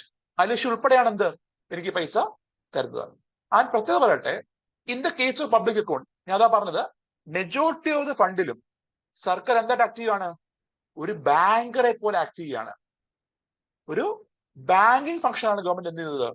പബ്ലിക് അക്കൗണ്ടിലെ മെജോറിറ്റി ഓഫ് ദ ഫണ്ടിലും ഗവൺമെന്റ് കാണിക്കുന്നത്. Like in the case of PF ആയാലും ഈ പറഞ്ഞ പോസ്റ്റ് ഓഫീസ് റിപ്പോർട്ട്സ് ആയാലും NPS ആയാലും ഇവിടെ എല്ലാം എന്താ? ഒരു ബാങ്കറെ പോലെ ഗവൺമെന്റ് ആക്ട് ചെയ്യാണ്. And also you can see in order to withdraw money for public account എന്ത് വേണ്ട? പാർലമെന്റ് അംഗീകാരം ആവശ്യമില്ല. പബ്ലിക് അക്കൗണ്ടിൽ നിന്ന് പൈസ വിഡ്രോ ചെയ്യുമ്പോൾ സർക്കാർ പാർലമെന്റിന്റെ മുൻകൂട്ടി അനുമതി വാങ്ങിക്കേണ്ട. പക്ഷെ എന്താ? ആൾക്കാർ ഡിമാൻഡ് ചെയ്യുമ്പോൾ, വ്യക്തികൾ ഡിമാൻഡ് ചെയ്യുമ്പോൾ വ്യക്തികൾക്ക് ആ പൈസ കൊടുക്കേണ്ടി വരും. അതാണ് പ്രത്യേകത. അതുപോലെ തന്നെ ഞാൻ പറയാൻ വിട്ടു ഒരു കാര്യമുണ്ട്. In the case of contingency fund ഞാൻ പറഞ്ഞു 30,000 കോടിയുടെ ഒരു കോർപ്പസ് ഫണ്ടാന്ന് പറഞ്ഞു അല്ലെ? 30,000 കോടിയുടെ ഒരു കോർപ്പസ് ഫണ്ടാണ് കണ്ടിജൻസി ഫണ്ട്. സപ്പോസ് നമ്മുടെ ഗവൺമെന്റ് ഓഫ് ഇന്ത്യ ഉത്തരാഖണ്ഡിൽ ഫ്ലഡ് ഉണ്ടായി. ആ സമയത്ത് ഗവൺമെന്റ് എന്ത് ചെയ്തു? 5,000 കോടി വിഡ്രോ ചെയ്തു. അത് കഴിഞ്ഞ് കുറച്ച് കഴിഞ്ഞപ്പം നമ്മുടെ സുനാമി ഉണ്ടായി, ഉണ്ടായിരിക്കട്ടെ, സുനാമി ഉണ്ടായി. ആ സമയത്ത് ഗവൺമെന്റ് സപ്പോസ് 5,000 കോടി എടുത്തു. സോ നോക്കുവാണെങ്കിൽ whenever government is utilizing or whenever government is withdrawing money from contingency fund എന്ത് ചെയ്തു? കണ്ടിജൻസി ഫണ്ട് ഡിപ്ലീറ്റ് ചെയ്യും. 30,000 കോടി എന്നുള്ളത് 20,000 കോടിയായിട്ട് ഇവിടെ ഡിപ്ലീറ്റ് ചെയ്തു, ചുരുങ്ങി. ആ ചോദിക്കട്ടെ, ഇങ്ങനെ ഡിപ്ലീറ്റ് ചെയ്തു, അപ്പൊ ഇനി കുറഞ്ഞോണ്ടങ്ങ് പോവത്? കുറഞ്ഞോണ്ടങ്ങ് ഇരിക്കുവോ? ഇതെന്ത് ചെയ്യണം? നമ്മള് റീഫിൽ ചെയ്യണം. ഗവൺമെന്റ് ഇത് എന്ത് ചെയ്യണം?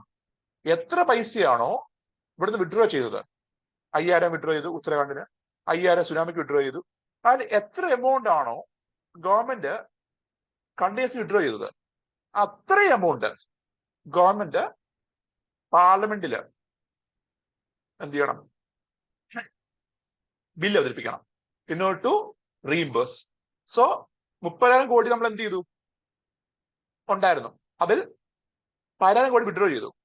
So when the next parliament came in session, അടുത്ത പാർലമെന്റ് കൂടുമ്പോൾ, അടുത്ത പാർലമെന്റ് സെഷനിൽ in the next parliament session government എന്ത് ചെയ്യണം? ഗവൺമെന്റ് പാർലമെന്റ് ഇൻഫോം ചെയ്യണം. എന്ത്? വി ഹാവ് വിഡ്രോൺ, ഞങ്ങൾ എന്ത് ചെയ്തു? നമ്മുടെ കണ്ടിജൻസി ഫണ്ടിൽ നിന്ന് 10,000 കോടി ഞങ്ങൾ വിഡ്രോ ചെയ്തിരുന്നു കേട്ടോ. എന്തിനു വേണ്ടിയിട്ടാ? ഉത്തരാഖണ്ഡിലെ ഫ്ലഡിന് വേണ്ടിയിട്ട്, സുനാമിക്ക് റിലീഫ് മിഷന് വേണ്ടിയിട്ട് നമ്മൾ എന്ത് ചെയ്തു? 10,000 കോടി വിഡ്രോ ചെയ്തു. എന്നാരും ധരിപ്പിക്കണം? പാർലമെന്റിനെ ധരിപ്പിക്കണം. എന്നിട്ട് പറയണം കൈൻഡ്ലി റീഇംബേഴ്സ്, ഞങ്ങൾ വിഡ്രോ ചെയ്ത ഈ എമൗണ്ട് എന്ത് ചെയ്യാം? തിരിച്ച് റീഫിൽ ചെയ്യാനായിട്ട് എന്ത് ചെയ്യണം? പാർലമെന്റിനെ റിക്വസ്റ്റ് ചെയ്യണം. സോ പാർലമെന്റ് എന്ത് ചെയ്യും? ഇപ്പം പാർലമെന്റ് നമ്മുടെ ഖജനാവിൽ നിന്ന്, നമ്മുടെ കൺസോളിഡേറ്റഡ് ഫണ്ടിൽ നിന്ന് എന്ത് ചെയ്യുന്നു? 10,000 കോടി വിഡ്രോ ചെയ്യും. ആ പൈസ ഇങ്ങോട്ട് ആഡ് ചെയ്യും, ഈ പറഞ്ഞ കണ്ടിജൻസിയിലേക്ക് ആഡ് ചെയ്യും. അങ്ങനെ എപ്പോഴും 30,000 കോടിയായിട്ട് എന്ത് ചെയ്യും?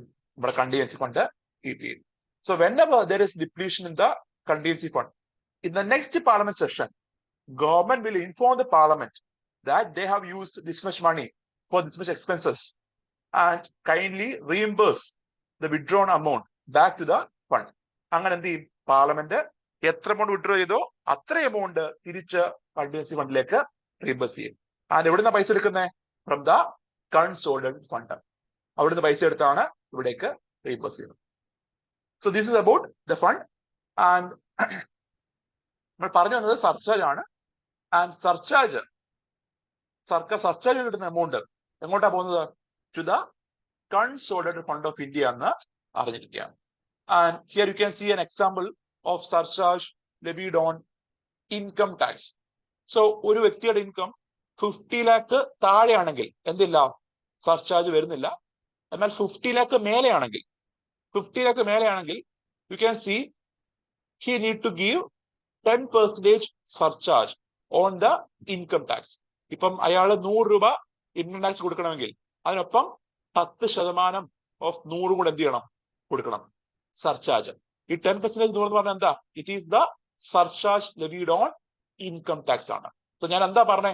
സർചാർജ് എന്ന് വെച്ചാൽ it is the additional tax which is levied on the existing, വെച്ചാൽ നിലവിലുള്ള ഒരു ടാക്സിന് മേലെ ചുമത്തുന്നതാണെന്ത്? ഈ പറഞ്ഞ സർചാർജ്. ഓക്കെ. ആൻഡ് അതുപോലെ പൊതുവിൽ സർചാർജ് ഗവൺമെന്റ് അനൗൺസ് ചെയ്യുമ്പോൾ പൊതുവിൽ സർചാർജ് എന്തിനാണ് കളക്ട് ചെയ്യുന്നത് അല്ലെങ്കിൽ what is the intention of collecting surcharge എന്ന് പ്രതിപാദിക്കാറില്ല. അതുകൊണ്ട് തന്നെ there is no prefix. In normal case there is no prefix while imposing a surcharge. നേരെ മറിച്ച് സെസ് ആണെങ്കിൽ നമ്മൾ പഠിക്കും പിന്നീട്. സെസ് ആണെങ്കിൽ you can see there is always a prefix why for levying cess. ഇപ്പൊ നമ്മൾ കേരളത്തിൽ പറഞ്ഞു സാമൂഹ്യക്ഷേമ സെസ് കണ്ടില്ലേ, പെട്രോളിന് മേലെയും ഡീസലിന് മേലെയും സോഷ്യൽ വെൽഫെയർ സെസ് നമ്മൾ ചുമത്തി. സോ ഇതുപോലെ സെസ് ആണെങ്കിൽ കേന്ദ്ര ഗവൺമെന്റിന്റെ ആയാലും സംസ്ഥാന ഗവൺമെന്റിന്റെ ആയാലും U can see there is A prefix which is mention along with the name. എന്നാൽ ഇൻ ദ കേസ് സർചാർജ് ഇതിൽ എന്തില്ല, ഇങ്ങനെ പ്രിഫിക്സ് പറയാറില്ല. എന്നാൽ 2018 when government imposed a surcharge on import ചെയ്ത ഉൽപ്പന്നത്തിന് മേലെ ഒരു സർചാർജ് ഗവൺമെന്റ് ലെവി ചെയ്തപ്പോ ഗവൺമെന്റ് എന്ത് ചെയ്തു, കേന്ദ്ര ഗവൺമെന്റ് എന്ത് ചെയ്തു, അതിനൊരു ഫിക്സ് പറഞ്ഞിരുന്നു. അതായിരുന്നു സോഷ്യൽ വെൽഫെയർ സർചാർജ് എന്ന് പറഞ്ഞാൽ. This is an exception. സർചാർജിൽ ഒരു എക്സെപ്ഷൻ ആണെന്ത്, social welfare surcharge. And this was levied on imported goods ആണ്. ഇറക്കുമതി ചെയ്യുന്ന ഉൽപ്പന്നത്തിന് മേലെയാണെന്ത് social welfare surcharge government levy ചെയ്യുന്നത്. And this surcharge amount will be utilised for various social welfare schemes of government. നമ്മുടെ കേന്ദ്ര ഗവൺമെന്റ് നടപ്പിലാക്കുന്ന സാമൂഹ്യക്ഷേമ സ്കീമുകൾക്ക് വേണ്ടിയായിരിക്കും ഈ പൈസ ഉപയോഗിക്കുന്നതെന്ന് ഗവൺമെന്റ് പറയുകയുണ്ടായി. പൊതുവിൽ പറയാറില്ല, എന്നാൽ ഒരു എക്സെപ്ഷൻ എന്ന രീതിയിൽ 2018 അരുൺ ജെയ്റ്റ്ലി സമയത്താണ് സോഷ്യൽ വെൽഫെയർ സർചാർജ് ഗവൺമെന്റ് കൊണ്ടുവരുന്നത്. And next is cess. So cess നമ്മൾ പൊതുവെ കേൾക്കുന്നതാണ്. 2019 ഒരു സെസ് നമ്മുടെ കേരളത്തിൽ വന്നിട്ടുണ്ടായിരുന്നു. നിങ്ങൾക്ക് ഓർമ്മയുണ്ടോ എന്താ പേരെന്ന്? ഇപ്പൊ ആ സെസ് ഇല്ല. 2019 നമ്മുടെ flood cess. Very good. So Kerala flood cess. So 2019 നമ്മുടെ 2018 അറിയാമായിരിക്കുമല്ലോ, the year of the great flood. നമ്മുടെ കേരളത്തിലെ ഏറ്റവും വലിയ ഫ്ലഡ് ഉണ്ടായ സമയമായിരുന്നു 2018 ഫ്ലഡ്. ആ 2018 ഫ്ലഡിന് ശേഷം നമ്മുടെ പല ഇൻഫ്രാസ്ട്രക്ചറുകൾ തകർന്നു. റോഡുകൾ, പാലങ്ങൾ, ബിൽഡിങ്ങുകൾ തകർന്നു. And there was lot of losses for the development activities of the state. So ഇങ്ങനെ ഫ്ലഡ് മൂലം തകർന്ന ഇൻഫ്രാസ്ട്രക്ചർ പുനഃസ്ഥാപിക്കുക, അതുപോലെ നമ്മുടെ റീബിൽഡ് കേരള എന്ന പ്രോജക്റ്റിന് വേണ്ടി ഫണ്ട് മൊബിലൈസ് ചെയ്യുക എന്ന ഉദ്ദേശത്തിലാണ് 2019 മുതൽ 2021 വരെ, 2019 മുതൽ 2019 to 2021 വരെ 2 ഇയർ ടൈം പീരീഡില് നമ്മുടെ ഗവൺമെന്റ് ഓഫ് ഇന്ത്യ കേരളത്തിനോട്, അല്ലെ GST കൗൺസിൽ കേരളത്തിനോട് കേരള ഫ്ലഡ് സെസ് KFC ചുമത്താൻ അനുവദിച്ചു. അങ്ങനെ നമ്മൾ എന്ത് ചെയ്തു, GSTക്കൊപ്പം കേരള ഫ്ലഡ് സെസ്സും കളക്ട് ചെയ്തിരുന്നു 2 വർഷക്കാലം. സോ 2019 ഓഗസ്റ്റ് 1 മുതൽ 2021 ജൂലൈ 31 വരെ ആയിരുന്നു അസസ് ഉണ്ടായിരുന്നത്. ഇപ്പോൾ സെസ് ഇല്ല.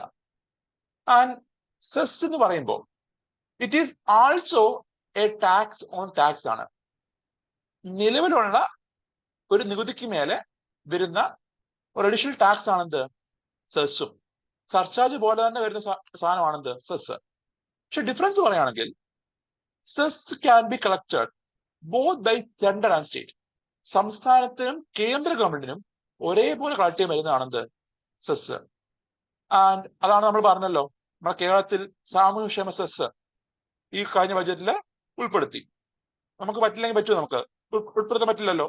സിൻസ് വി ആർ ഏബിൾ, നമ്മൾ എന്ത് ചെയ്തു, in the budget we have introduced social welfare cess on petrol and diesel. അതുപോലെ തന്നെ കേന്ദ്ര government has levied cess on various items. Like നിങ്ങൾ കേട്ടു കാണും, ഈ അടുത്തിടയ്ക്ക് ഒരു വാർത്ത ഉണ്ടായിരുന്നു, LPG അതുപോലെ ബ്യൂട്ടെയിൻ ഇമ്പോർട്ട് ചെയ്യുന്ന LPG അതുപോലെ ബ്യൂട്ടെയിൻ ഇതിനൊക്കെ മേലെ AIDC or agricultural infrastructure development cess ഇത് റിവോക്ക് ചെയ്തു, അത് റിമൂവ് ചെയ്യുന്നൊരു വാർത്ത ഉണ്ടായിരുന്നു ഈ മാസം. എനിക്കും സെപ്റ്റംബർ ഒരു 1st to 2nd 1-2 ആഴ്ച, ഫസ്റ്റ് ആഴ്ച സെക്കൻഡ് ആഴ്ച വാർത്ത ഉണ്ടായിരുന്നു. എന്ത്? Government of India is revoking the existing ADC agricultural cess on LPG. നമ്മൾ ഇറക്കുമതി ചെയ്യുന്ന LPG മേലെ ഉണ്ടായിരുന്ന ADC or agriculture infrastructure development cess നമ്മൾ റിവോക്ക് ചെയ്യുകയാണ് എന്നൊരു വാർത്ത ഉണ്ടായിരുന്നു. This was the news. Government extends LPG imports from agri cess. ഇതായിരുന്നു വാർത്ത. ജൂലൈയിലാണ് ഈ സെസ് ഉൾപ്പെടുത്തുന്നത്. ജൂലൈയില് നമ്മുടെ LPG ഇമ്പോർട്ടിന് മേലെ നമ്മുടെ ഗവൺമെന്റ് ഈ സെസ് ഉൾപ്പെടുത്തി. എന്നാൽ സെപ്റ്റംബർ ആയപ്പം ഗവൺമെന്റ് എന്ത് ചെയ്തു? ഈ സെസ് റിവോക്ക് ചെയ്തു. അതാണ് ഇൻഫ്രാസ്ട്രക്ചർ ഡെവലപ്മെന്റ് സെസ്. ഞാൻ പറയുന്നത് സെസ് എന്ത് ചെയ്യപ്പം സംസ്ഥാനത്തിനും കേന്ദ്രത്തിനും ഒരേപോലെ ചുമത്താം. ആൻഡ് കേന്ദ്ര ഗവൺമെന്റ് കളക്ട് ചെയ്യുന്ന സെസ് എമൗണ്ട് സംസ്ഥാനപരമായിട്ട് വീതിച്ചു കൊടുക്കണ്ട. അതുപോലെ സംസ്ഥാന ഗവൺമെന്റ് കളക്ട് ചെയ്യുന്ന സെസ് എമൗണ്ട് എന്ത് ചെയ്യണ്ട? കേന്ദ്രമായിട്ടും വീതിക്കണ്ട. So the cess collected by the center need not be shared with the state. And also the amount or the revenue which is mobilized by a cess will be kept in a separate fund and will be utilized for that specific purpose only. ഇപ്പൊ നമ്മൾ കാണുന്ന Kerala flood cess. So Kerala flood cess വഴി government amount collect ചെയ്തു. 2000 കോടിക്ക് മേലെയാണ് government mobilise ചെയ്തത്. So ഈ mobilise ചെയ്ത ഫണ്ട് ഗവൺമെന്റ് എന്തിനകത്ത് ഉപയോഗിക്കാൻ പറ്റുള്ളൂ? only for meeting rebuild Kerala or flood related measures.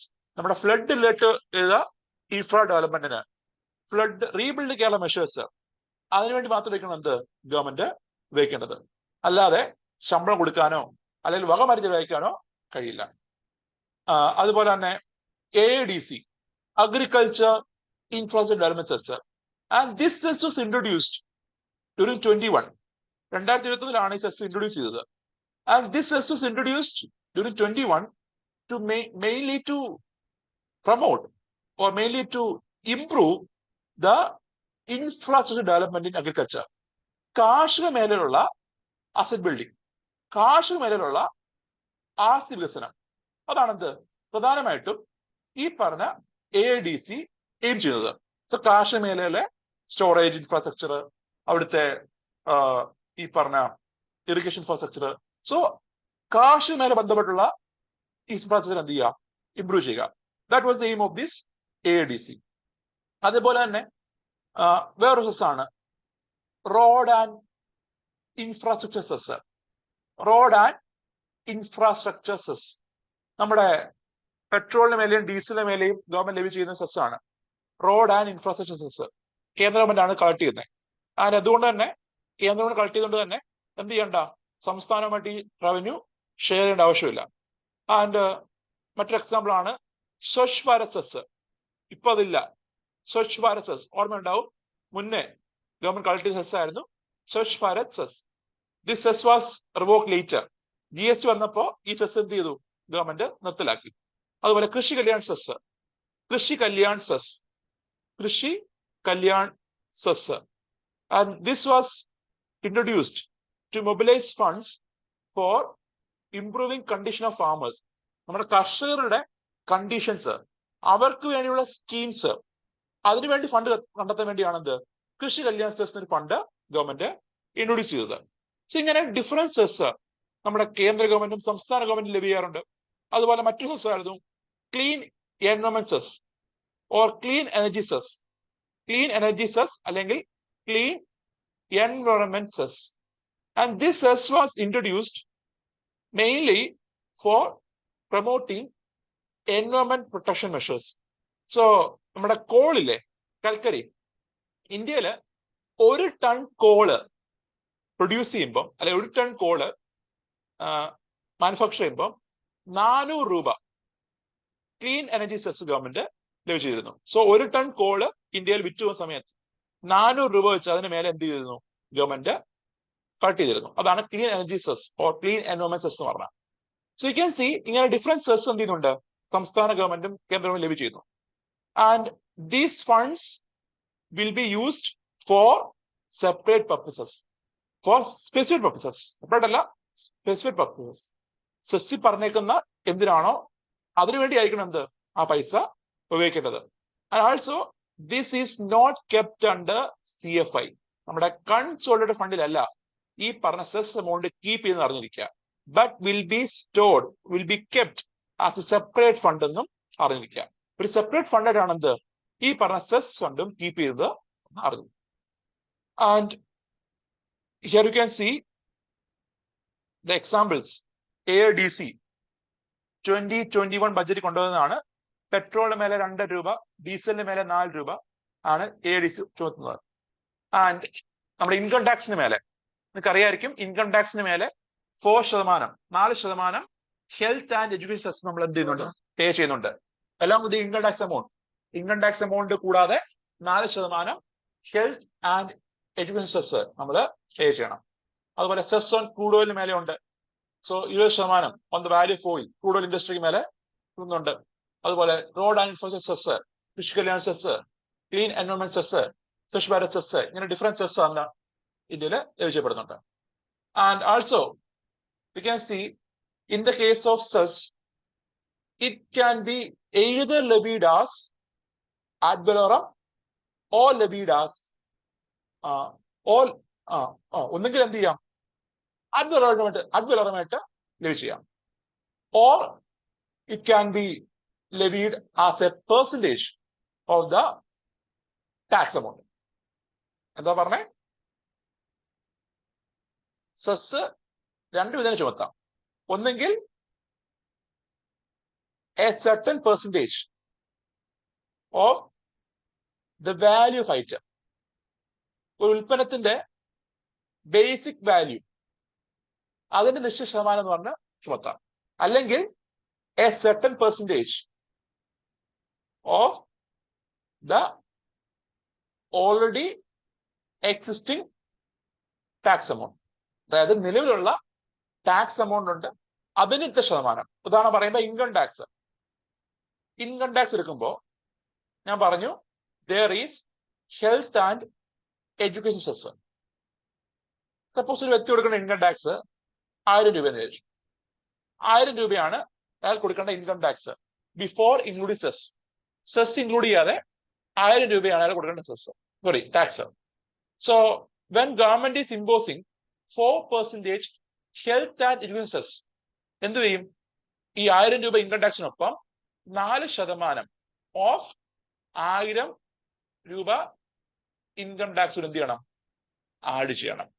Which means 1040 ആയിരിക്കും എന്ത് അയാൾ കൊടുക്കേണ്ട actual income tax amount including 4% health and education cess. ഇതാണ് സെക്കൻഡ് ടൈപ്പ്. അല്ലെങ്കിൽ എന്താ പറഞ്ഞേ, cess can B levied as a certain percentage of value of item. അതാണ് ad valorem എന്ന് ഉദ്ദേശിക്കുന്നത്. നമ്മൾ നേരത്തെ കണ്ടു KFC, കേരള ഫെഡ് സെസ്. എത്ര ലെവി എന്ന് ഓർമ്മയുണ്ടോ? What was the percentage of KFC?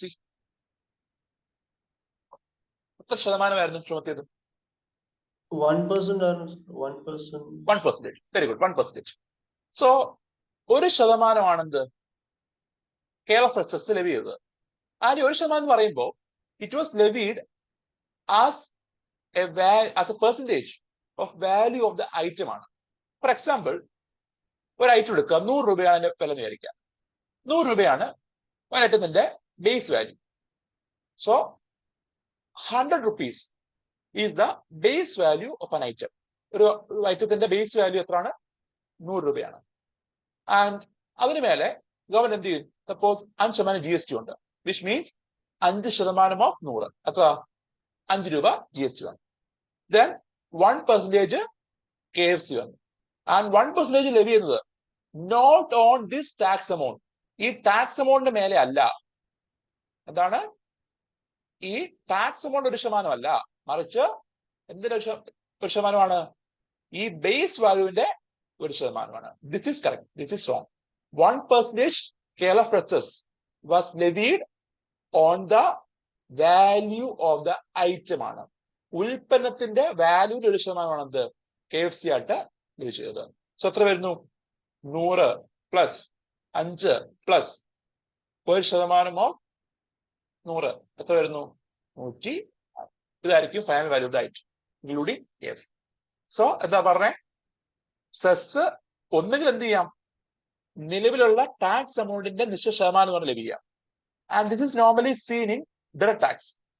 So direct tax, income tax, corporate tax, ഇവിടെ എല്ലാം എങ്ങനെയാ ഈ പറഞ്ഞ ടാക്സ് എമൗണ്ടിന്റെ നിശ്ചിത ശതമാനം കൊണ്ടാണ് ലഭിച്ചിരുന്നത്. എന്നാൽ in the case of indirect tax, indirect tax ഉള്ള ഏരിയയിലാണ് സെസ് വരുന്നതെങ്കിൽ we can see cess is levied as a certain percentage of the value of the item ആണ്. എക്സാമ്പിൾ ആണ് ഞാൻ ഈ പറഞ്ഞ വെൽഫെയർ സെസ്, അതുപോലെ കൃഷി കല്യാൺ സെസ്, സ്വച്ഛ് ഭാരത് സെസ്, അതെല്ലാം എന്താ ആ രീതിയിലാണ് വരുന്നത്. So that is about cess. And now we can see a question, and after that we can start income tax. അത് തുടങ്ങി വെക്കാനേ പറ്റുള്ളൂ. അല്ലെങ്കിൽ ഇൻകം ടാക്സ് അല്ലാതെ ബാക്കി ഒരു ടാക്സ് ആണ്, അത് പഠിക്കാം. സോ ഇത് പറഞ്ഞോളൂ. Ability to pay principle of taxation holds that the amount of taxes people pay should relate to their income or wealth. The benefit principle of taxation states that individuals should be taxed in proportion to the benefit they receive from government programs. A progressive tax takes a large share of tax from poor families than it takes from rich families. Indirect tax have the advantage of being cheaper and easier to collect. Find the correct answer. ശരിയായ ഉത്തരം കണ്ടെത്തുക. So in this question answer, we can use elimination to reduce our options. നമ്മുടെ options reduce ചെയ്യാൻ വേണ്ടിയിട്ട് നമുക്ക് എന്ത് ചെയ്യാം? Elimination technique നമുക്ക് യൂസ് ചെയ്യാം. നോക്കൂ, a progressive tax takes a large share of tax from poor families than it does from rich families. Is that statement correct?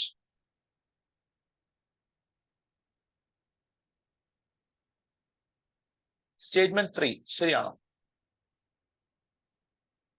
No.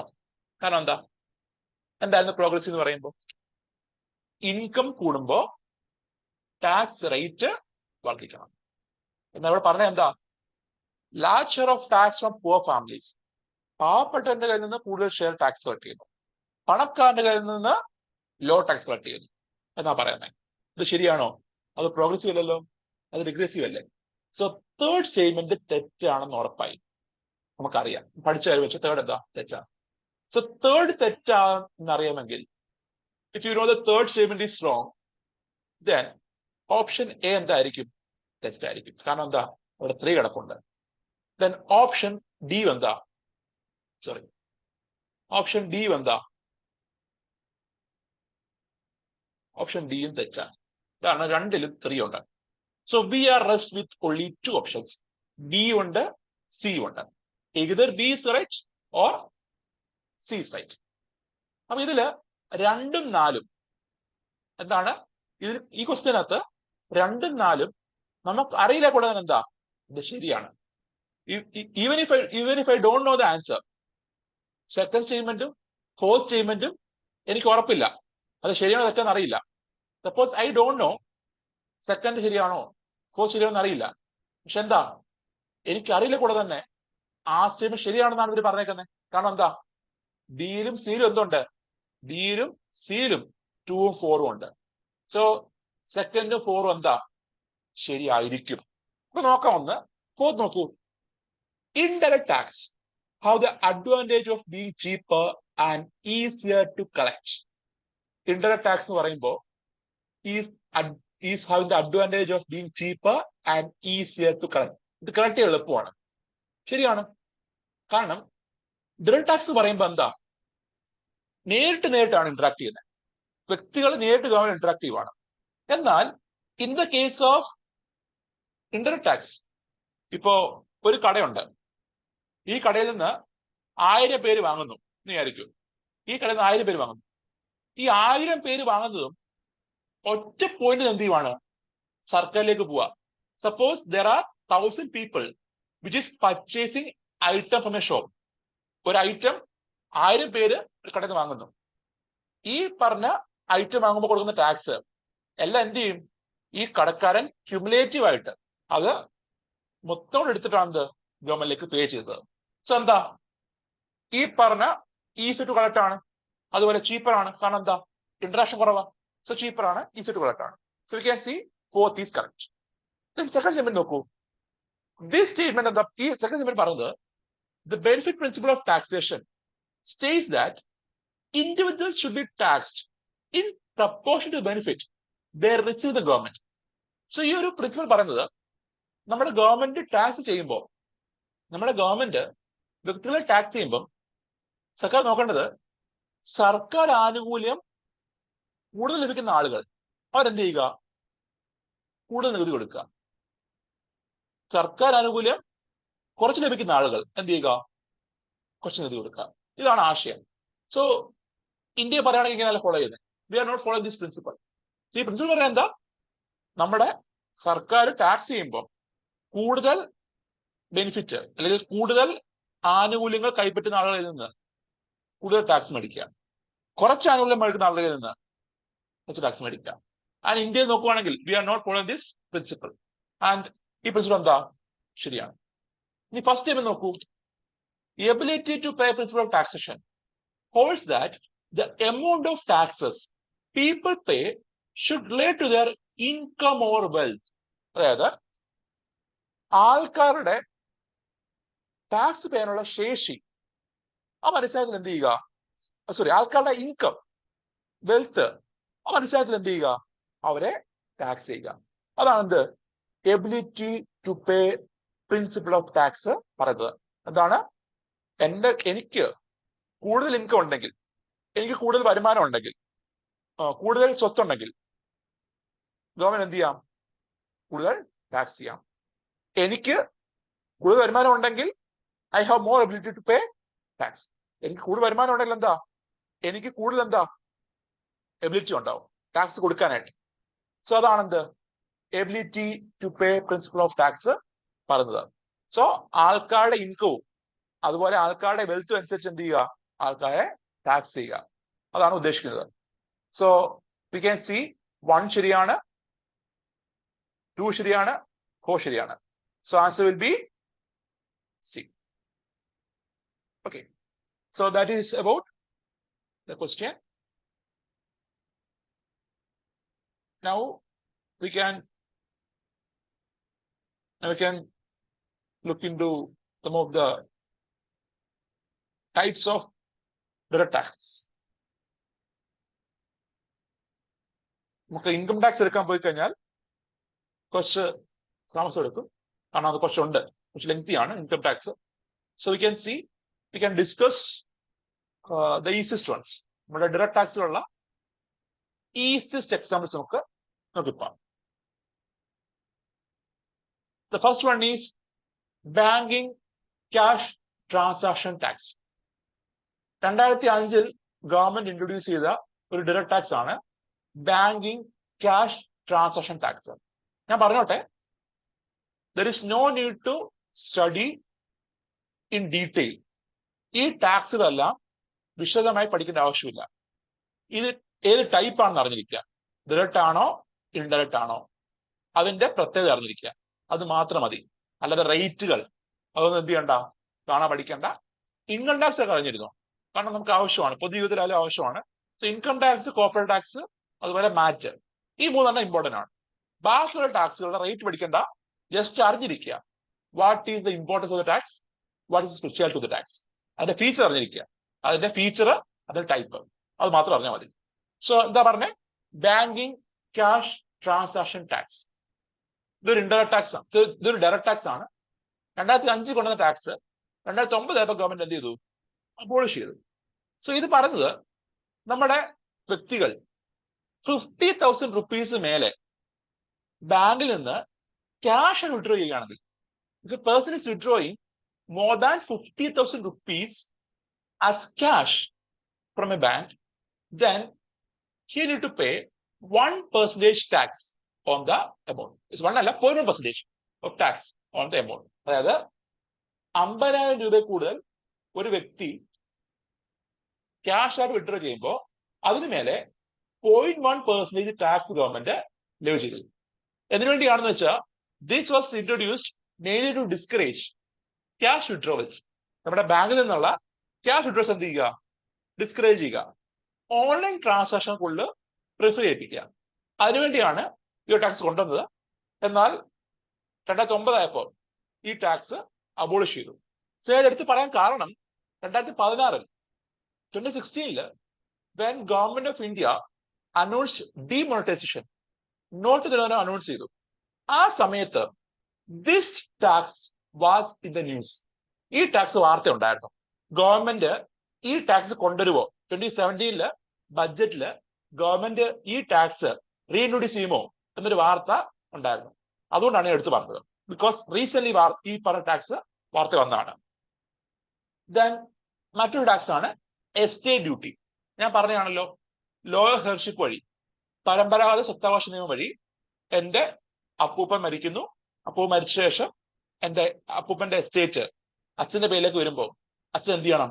He has to pay the tax. അതായിരുന്നു estate duty.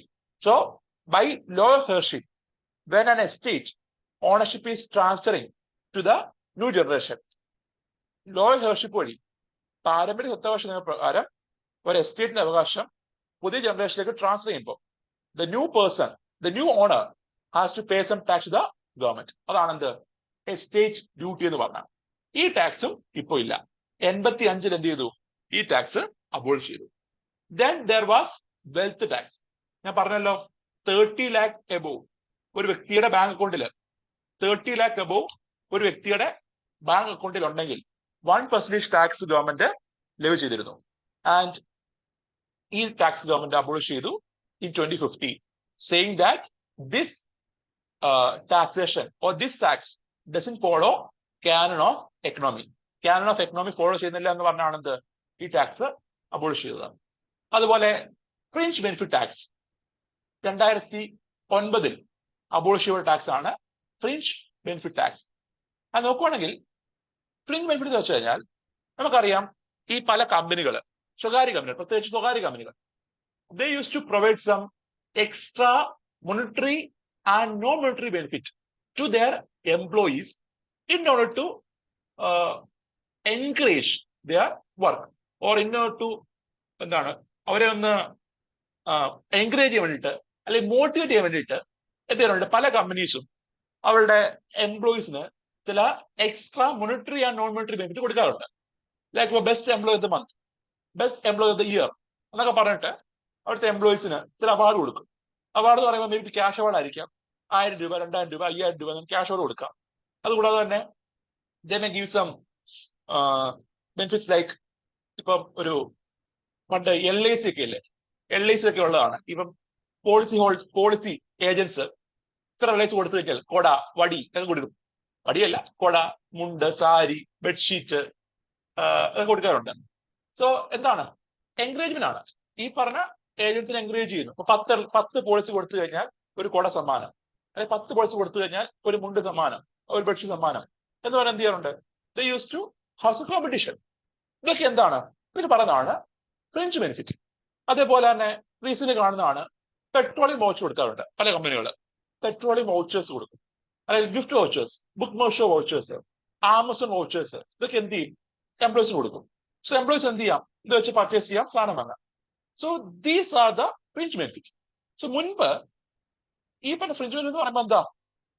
ആൾക്കാരെ income കൂടാതെ, salary കൂടാതെ കൊടുക്കുന്ന benefit അല്ലേ?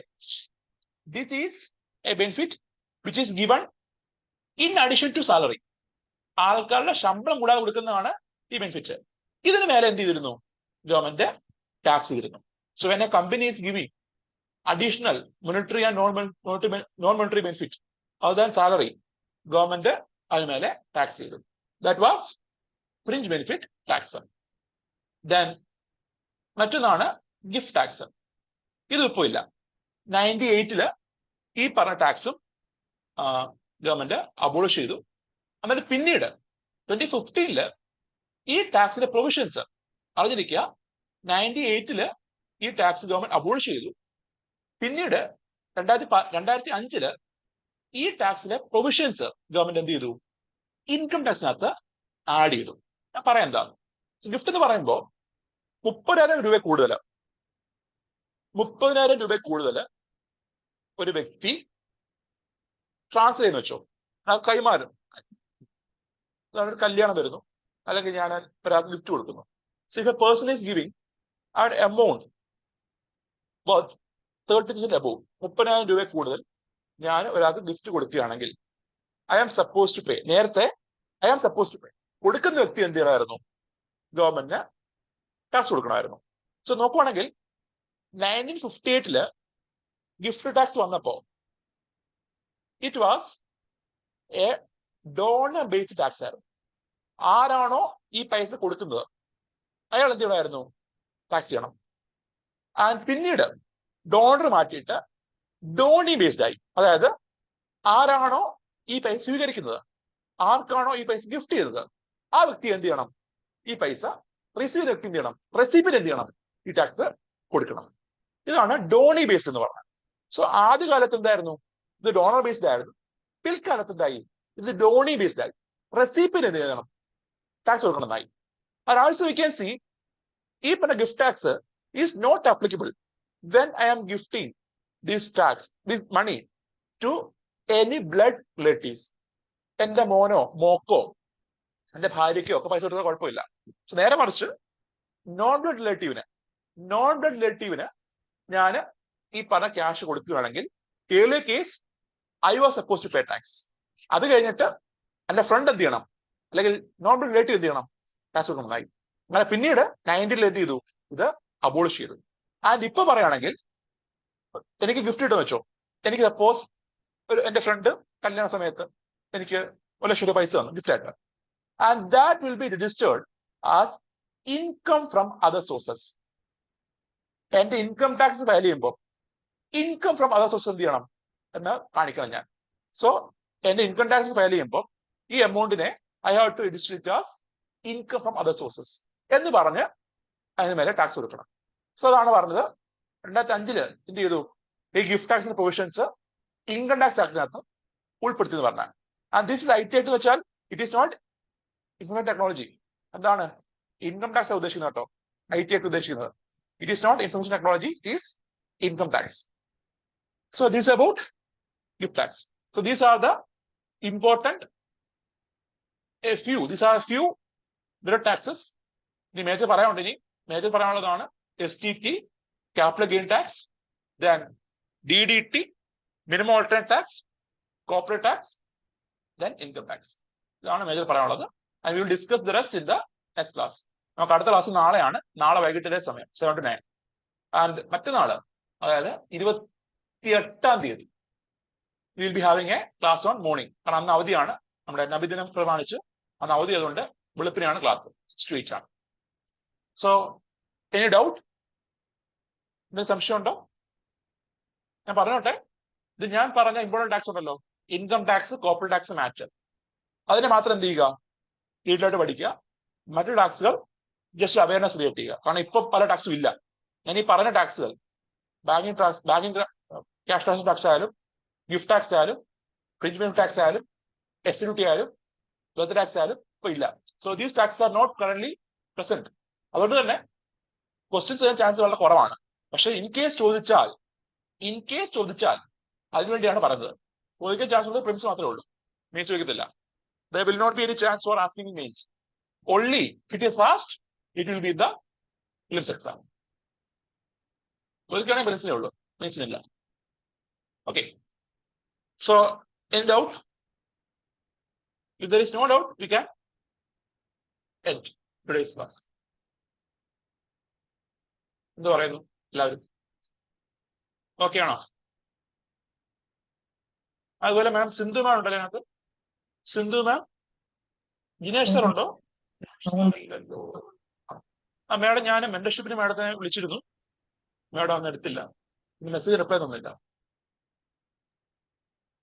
അതെ, പിന്നീട് ഞാൻ വാട്സപ്പിൽ അത് കണ്ടത്, കോള് അതെ. ചെയ്തില്ല. ഞാൻ വിളിച്ചിട്ടുണ്ടായിരുന്നു. എനിക്ക് എന്നെ മാഡം വിളിച്ചിട്ട് നമ്പറിൽ വിളിച്ചിട്ടുണ്ടായിരുന്നു. ആണോ? അപ്പൊ മാഡം അത് ഇതാ കട്ട് ചെയ്തു ആ കോള്. ഞാൻ വെച്ച് തിരക്കാണെന്ന് വെച്ചു, അതിന് പിന്നെ വിളിക്കാൻ. മാഡം നോക്കുക. ഞാൻ വാട്സപ്പിൽ കണ്ടു, പക്ഷെ കുറച്ച് കഴിഞ്ഞ് നോക്കിയപ്പോഴേക്ക് പിന്നെ അതങ്ങ് ക്യാൻസൽഡ് എന്ന് കണ്ടു. പിന്നെ അത് ആ. പക്ഷെ മറ്റേ ഓക്കെ, വിളിച്ചത് ഞാൻ അറിഞ്ഞില്ല. ഓക്കെ, അറിയാൻ പറ്റിയായിരിക്കും. ഞാൻ വിളിച്ചു നോക്കി. അപ്പൊ ആദ്യം വിളിച്ചപ്പോ കിട്ടിയില്ല. അതാ വിളിച്ചപ്പോ കട്ട് ചെയ്തു. ബിസി എന്ന് പറയുന്നല്ലേ. കോള് റിങ് ചെയ്ത് എന്നിട്ട് ബിസി എന്ന് പറഞ്ഞു. അപ്പൊ തോന്നി, ഞാൻ വിചാരിച്ചു തിരക്കുമല്ലോ ആയിരിക്കും, വേറെ കോള് വേറൊരു കോള് ഡേറ്റ് വരുന്നുണ്ട്. ഒന്ന് പറഞ്ഞേക്കണേ. അത് ഡേറ്റ് ഒന്ന് പറഞ്ഞേക്കണേ, എന്നത്തേക്ക് പറ്റും എന്നുള്ളത്. ഇതൊക്കെ മതി, ആലോചിച്ചിട്ട് പറഞ്ഞാൽ മതി. ഈ വീക്കിലോ അല്ലെ അടുത്ത വീക്കിലോ കണ്ണ ഡേറ്റ് എന്നാണോ ഒന്ന് പറഞ്ഞേ. ശരി ശരി. സോ വേറെ ഒന്നുമില്ലേ, നമുക്ക് എന്നാ എൻഡ് ചെയ്യാം. Okay, bye. നാളെ കാണാം. അതുപോലെ നോട്ട് ചെയ്യാൻ ഇന്ന് രാത്രിയോ അല്ലെങ്കിൽ നാളത്തേക്കോ അപ്ഡേറ്റ് ചെയ്യാം.